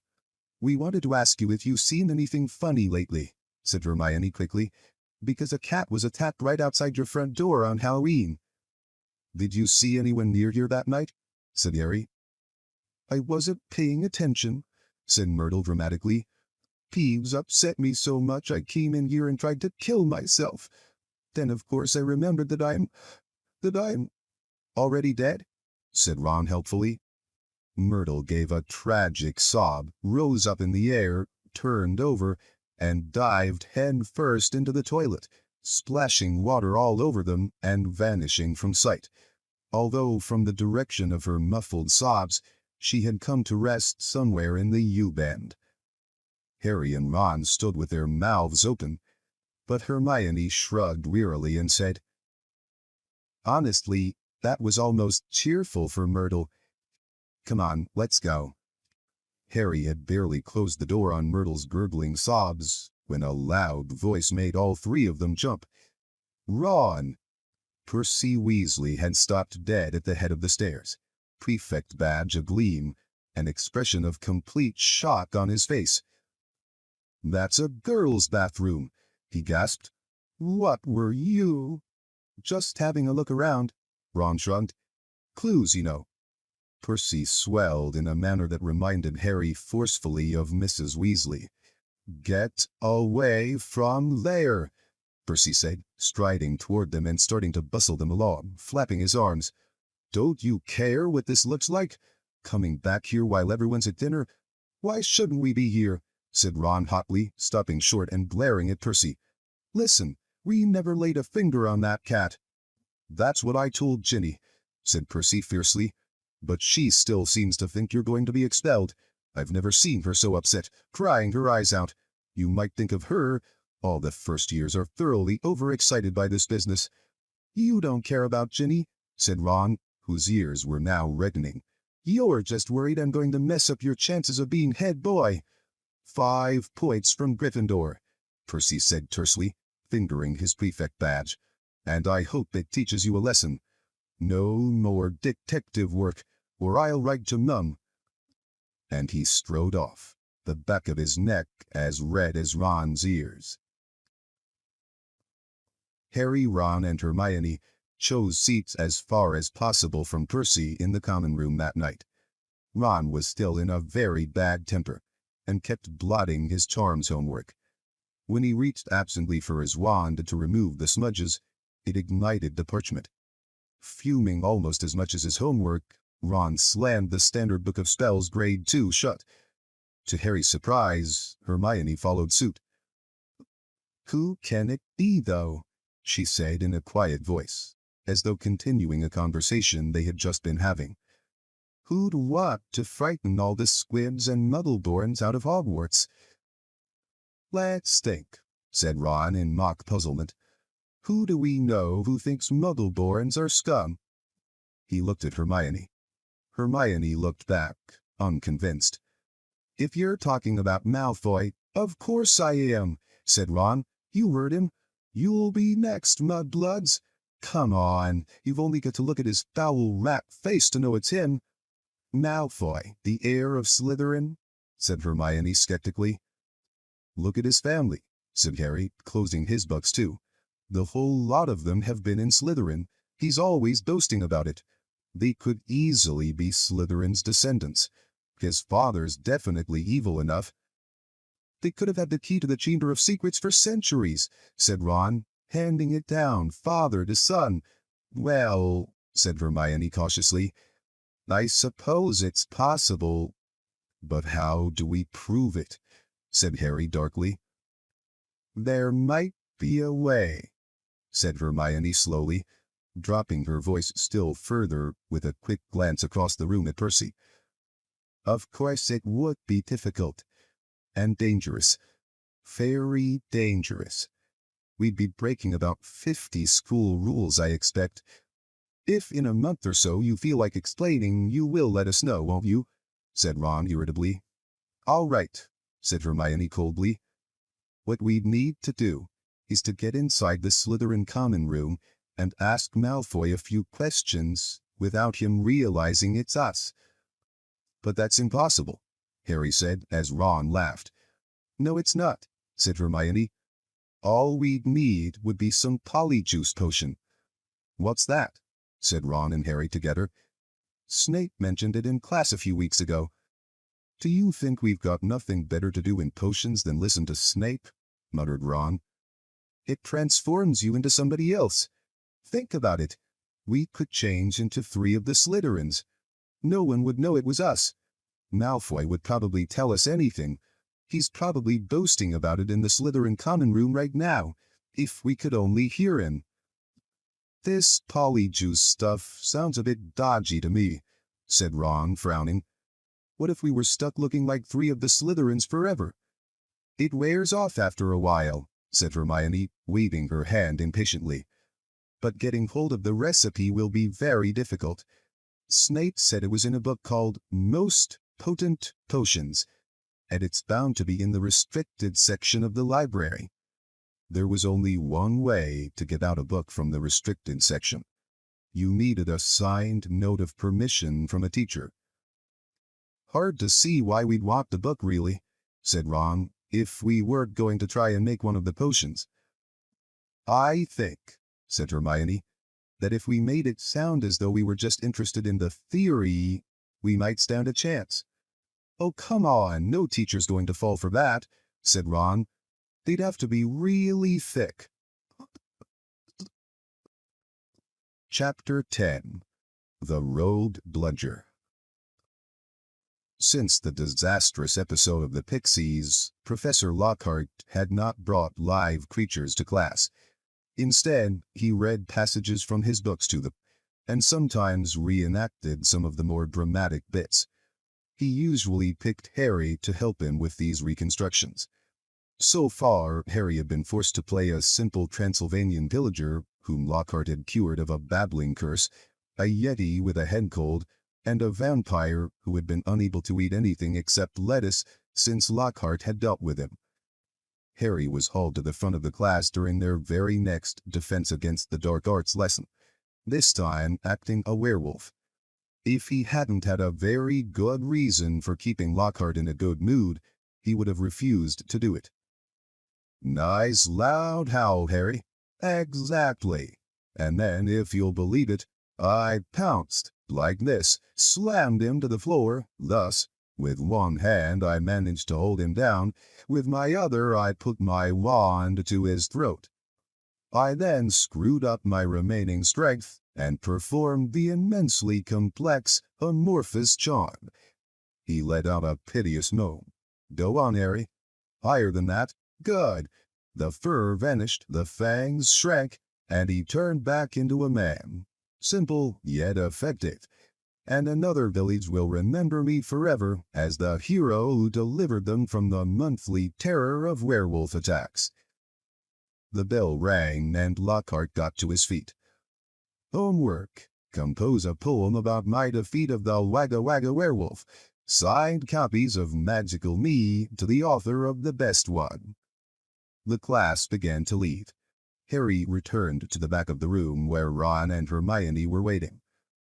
"Ready?" Harry muttered. "Wait till everyone's gone," said Hermione nervously. "All right." She approached Lockhart's desk, a piece of paper clutched tightly in her hand, Harry and Ron right behind her.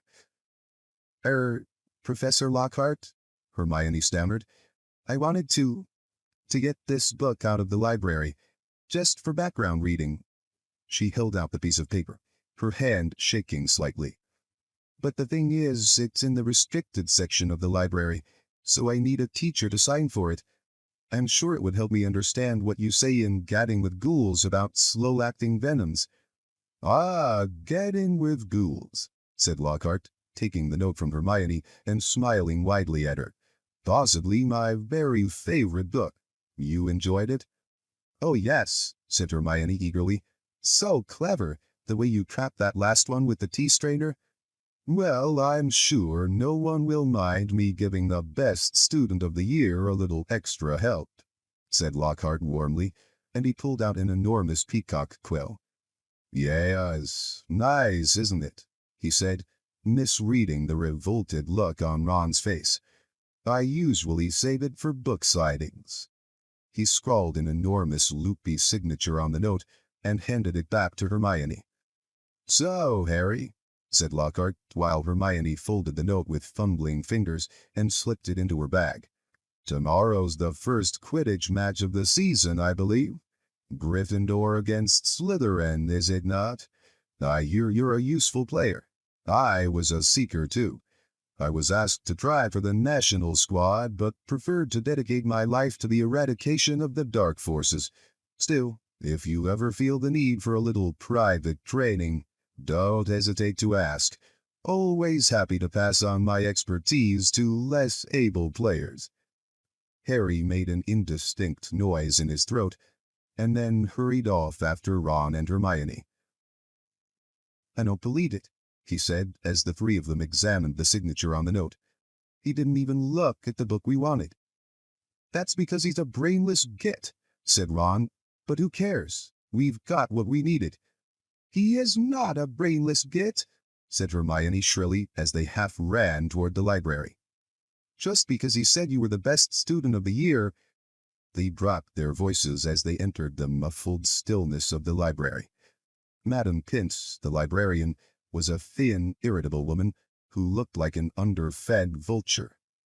"Most potent potions?" she repeated suspiciously, trying to take the note from Hermione. But Hermione wouldn't let go. "I was wondering if I could keep it," she said breathlessly. "Oh, come on," said Ron, wrenching it from her grasp and thrusting it at Madam Pince. "We'll get you another autograph. Lockhart'll sign anything if it stands still long enough." Madam Pince held the note up to the light, as though determined to detect a forgery, but it passed the test. She stalked away between the lofty shelves and returned several minutes later, carrying a large and moldy-looking book. Hermione put it carefully into her bag, and they left, trying not to walk too quickly or look too guilty. 5 minutes later, they were barricaded in Moaning Myrtle's out-of-order bathroom once again. Hermione had overridden Ron's objections by pointing out that it was the last place anyone in their right minds would go, so they were guaranteed some privacy. Moaning Myrtle was crying noisily in her stall, but they were ignoring her, and she them. Hermione opened most potent potions carefully, and the three of them bent over the damp-spotted pages. It was clear from a glance why it belonged in the restricted section. Some of the potions had effects almost too gruesome to think about, and there were some very unpleasant illustrations, which included a man who seemed to have been turned inside out, and a witch sprouting several extra pairs of arms out of her head. "Here it is," said Hermione excitedly as she found the page headed "The Polyjuice Potion." It was decorated with drawings of people halfway through transforming into other people. Harry sincerely hoped the artist had imagined the looks of intense pain on their faces. "This is the most complicated potion I've ever seen," said Hermione as they scanned the recipe. "Lacewing flies, leeches, fluxweed, and knotgrass," she murmured, running her finger down the list of ingredients. "Well, they're easy enough. They're in the student store cupboard. We can help ourselves."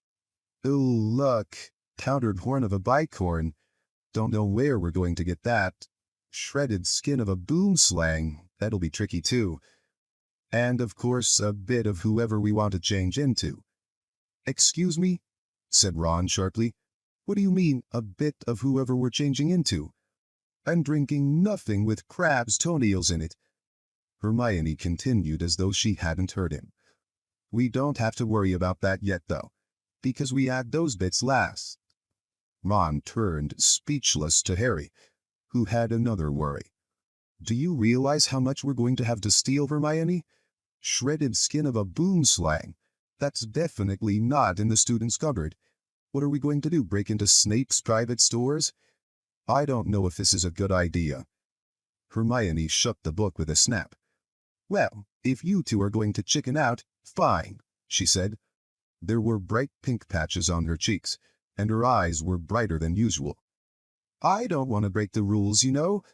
I think threatening Muggleborns is far worse than brewing up a difficult potion. But if you don't want to find out if it's Malfoy, I'll go straight to Madam Pince now and hand the book back in." "I never thought I'd see the day when you'd be persuading us to break rules," said Ron. "All right, we'll do it. But not toenails, okay?" "How long will it take to make anyway?" said Harry, as Hermione, looking happier, opened the book again. "Well, since the fluxweed has got to be picked at the full moon, and the lacewings have got to be stewed for 21 days, I'd say it'd be ready in about a month, if we can get all the ingredients." "A month?" said Ron. "Malfoy could have attacked half the Muggleborns in the school by then." But Hermione's eyes narrowed dangerously again, and he added swiftly, "But it's the best plan we've got, so full steam ahead, I say." However, while Hermione was checking that the coast was clear for them to leave the bathroom, Ron muttered to Harry, "It'll be a lot less hassle if you can just knock Malfoy off his broom tomorrow." Harry woke early on Saturday morning and lay for a while thinking about the coming Quidditch match. He was nervous, mainly at the thought of what Wood would say if Gryffindor lost, but also at the idea of facing a team mounted on the fastest racing brooms gold could buy. He had never wanted to beat Slytherin so badly. After half an hour of lying there with his insides churning, he got up, dressed, and went down to breakfast early, where he found the rest of the Gryffindor team huddled at the long, empty table. all looking uptight and not speaking much. As 11 o'clock approached, the whole school started to make its way down to the Quidditch Stadium. It was a muggy sort of day, with a hint of thunder in the air. Ron and Hermione came hurrying over to wish Harry good luck as he entered the locker rooms. The team pulled on their scarlet Gryffindor robes, then sat down to listen to Wood's usual pre-match pep talk. "Slytherin has better brooms than us," he began. "No point denying it. But we've got better people on our brooms. We've trained harder than they have. We've been flying in all weathers." "Too true," muttered George Weasley. "I haven't been properly dry since August. And we're going to make them rue the day they let that little bit of slime Malfoy buy his way onto their team." Chest heaving with emotion, Wood turned to Harry. "It'll be down to you, Harry, to show them that a seeker has to have something more than a rich father. Get to that snitch before Malfoy, or die trying, Harry, because we've got to win today. We've got to." "So no pressure, Harry," said Fred, winking at him. As they walked out onto the pitch, a roar of noise greeted them, mainly cheers, because Ravenclaw and Hufflepuff were anxious to see Slytherin beaten.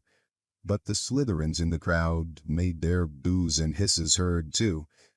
Madam Hooch, the Quidditch teacher, asked Flint and Wood to shake hands, which they did, giving each other threatening stares and gripping rather harder than was necessary.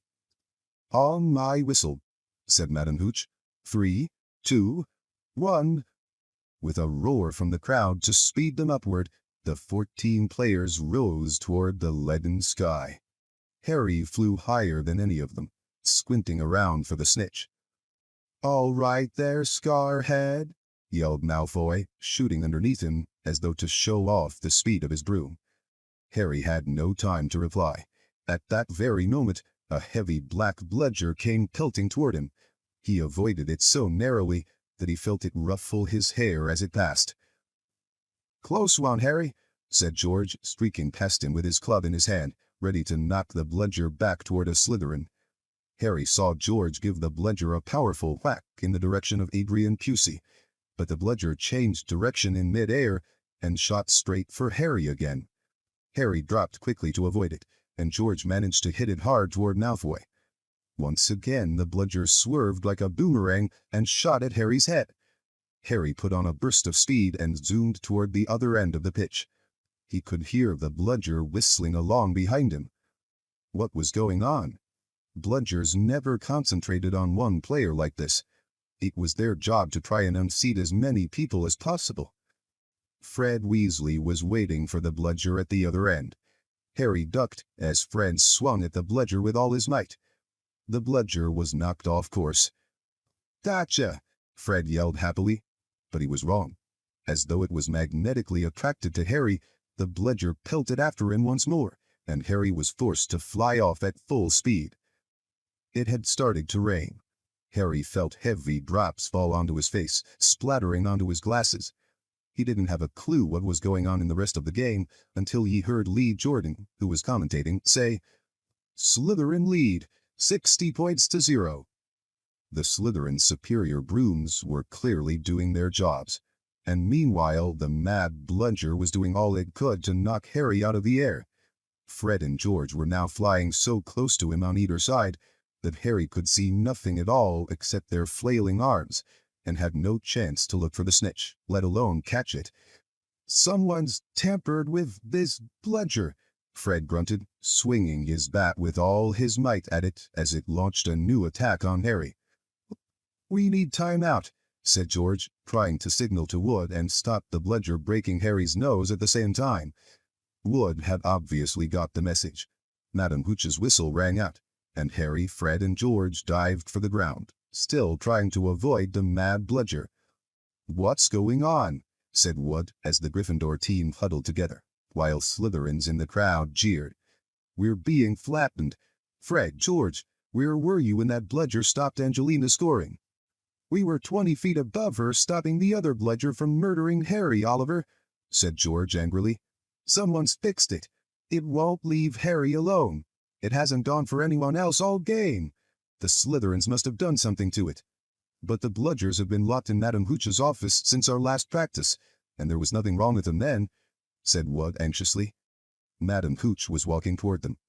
Over her shoulder, Harry could see the Slytherin team jeering and pointing in his direction. "Listen," said Harry as she came nearer and nearer. "With you two flying around me all the time, the only way I'm going to catch the snitch is if it flies up my sleeve. Go back to the rest of the team and let me deal with the rogue one." "Don't be thick," said Fred. "It'll take your head off." Wood was looking from Harry to the Weasleys. "Oliver, this is insane," said Alicia Spinnet angrily. "You can't let Harry deal with that thing on his own. Let's ask for an inquiry." "If we stop now, we'll have to forfeit the match," said Harry. "And we're not losing to Slytherin just because of a crazy bludger. Come on, Oliver, tell them to leave me alone." "This is all your fault," George said angrily to Wood. "Get the snitch or die trying. What a stupid thing to tell him." Madam Hooch had joined them. "Ready to resume play?" she asked Wood. Wood looked at the determined look on Harry's face. "All right," he said. "Fred, George, you heard Harry. Leave him alone and let him deal with the bludger on his own." The rain was falling more heavily now. On Madam Hooch's whistle, Harry kicked hard into the air and heard the telltale whoosh of the bludger behind him. Higher and higher Harry climbed. He looped and swooped, spiraled, zigzagged, and rolled. Slightly dizzy, he nevertheless kept his eyes wide open. Rain was speckling his glasses and ran up his nostrils as he hung upside down, avoiding another fierce dive from the bludger. He could hear laughter from the crowd. He knew he must look very stupid, but the rogue bludger was heavy and couldn't change direction as quickly as Harry could. He began a kind of roller coaster ride around the edges of the stadium, squinting through the silver sheets of rain to the Gryffindor goalposts, where Adrian Pusey was trying to get past Wood. A whistling in Harry's ear told him the bludger had just missed him again. He turned right over and sped in the opposite direction. "Training for the ballet, Potter?" yelled Malfoy as Harry was forced to do a stupid kind of twirl in mid-air to dodge the bludger, and he fled, the bludger trailing a few feet behind him. And then, glaring back at Malfoy in hatred, he saw it. The golden snitch. It was hovering inches above Malfoy's left ear, and Malfoy, busy laughing at Harry, hadn't seen it. For an agonizing moment, Harry hung in mid-air, not daring to speed toward Malfoy in case he looked up and saw the snitch. Wham! He had stayed still a second too long. The bludger had hit him at last, smashed into his elbow, and Harry felt his arm break. Dimly, dazed by the searing pain in his arm, he slid sideways on his rain-drenched broom, one knee still crooked over it, his right arm dangling useless at his side. The bludger came pelting back for a second attack, this time aiming at his face. Harry swerved out of the way, one idea firmly lodged in his numb brain. Get to Malfoy. Through a haze of rain and pain, he dived for the shimmering, sneering face below him, and saw its eyes widen with fear. Malfoy thought Harry was attacking him. "What the?" he gasped, careening out of Harry's way. Harry took his remaining hand off his broom and made a wild snatch. He felt his fingers close on the cold snitch, but was now only gripping the broom with his legs, and there was a yell from the crowd below as he headed straight for the ground, trying hard not to pass out. With a splattering thud, he hit the mud and rolled off his broom. His arm was hanging at a very strange angle. Riddled with pain, he heard, as though from a distance, a good deal of whistling and shouting. He focused on the snitch clutched in his good hand. "Aha," he said vaguely. "We've won." And he fainted. He came around, rain falling on his face, still lying on the field, with someone leaning over him. He saw a glitter of teeth. "Oh no, not you," he moaned. "Doesn't know what he's saying," said Lockhart loudly to the anxious crowd of Gryffindors pressing around them. "Not to worry, Harry. I'm about to fix your arm." "No," said Harry. "I'll keep it like this, thanks." He tried to sit up, but the pain was terrible. he heard a familiar clicking noise nearby. "I don't want a photo of this, Colin," he said loudly. "Lie back, Harry," said Lockhart soothingly. "It's a simple charm I've used countless times." "Why can't I just go to the hospital wing?" said Harry through clenched teeth. "He should really, Professor," said a muddy wug who couldn't help grinning even though his seeker was injured. "Great capture, Harry. Really spectacular. Your best yet, I'd say." Through the thicket of legs around him, Harry spotted Fred and George Weasley, wrestling the rogue bludger into a box. It was still putting up a terrific fight. "Stand back," said Lockhart, who was rolling up his jade-green sleeves. "No, don't," said Harry weakly, but Lockhart was twirling his wand, and a second later had directed it straight at Harry's arm. A strange and unpleasant sensation started at Harry's shoulder and spread all the way down to his fingertips. It felt as though his arm was being deflated. He didn't dare look at what was happening. He had shut his eyes, his face turned away from his arm. But his worst fears were realized as the people above him gasped and Colin Creevey began clicking away madly. His arm didn't hurt anymore, nor did it feel remotely like an arm. "Ah," said Lockhart. "Yes, well, that can sometimes happen. But the point is, the bones are no longer broken. That's the thing to bear in mind. So, Harry, just toddle up to the hospital wing. Mr. Weasley, Miss Granger, would you escort him? And Madam Pumphrey will be able to, tidy you up a bit." As Harry got to his feet, he felt strangely lopsided. Taking a deep breath, he looked down at his right side. What he saw nearly made him pass out again. Poking out of the end of his robes was what looked like a thick, flesh-colored rubber glove. He tried to move his fingers. Nothing happened. Lockhart hadn't mended Harry's bones. He had removed them. Madam Pumphrey wasn't at all pleased. "You should have come straight to me," she raged, holding up the sad, limp remainder of what, half an hour before, had been a working arm. "I can mend bones in a second, but growing them back—" "You will be able to, won't you?" said Harry desperately. "I'll be able to, certainly.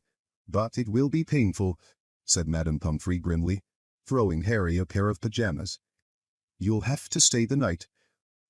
Hermione waited outside the curtain drawn around Harry's bed, while Ron helped him into his pajamas. It took a while to stuff the rubbery, boneless arm into a sleeve. "How can you stick up for Lockhart now, Hermione, eh?" Ron called through the curtain as he pulled Harry's limp fingers to the cuff. "If Harry had wanted deboning, he would have asked." "Anyone can make a mistake," said Hermione. "And it doesn't hurt anymore, does it, Harry?" "No," said Harry, getting into bed. "But it doesn't do anything else either." As he swung himself onto the bed, his arm flapped pointlessly. Hermione and Madam Pumphrey came around the curtain. Madam Pumphrey was holding a large bottle of something labeled Scalagro. "You're in for a rough night," she said, pouring out a steaming beakerful and handing it to him. "Regrowing bones is a nasty business." So was taking the Scalagro. It burned Harry's mouth and throat as it went down, making him cough and splutter. Still tut-tutting about dangerous sports and inept teachers, Madam Pumphrey retreated, leaving Ron and Hermione to help Harry gulp down some water.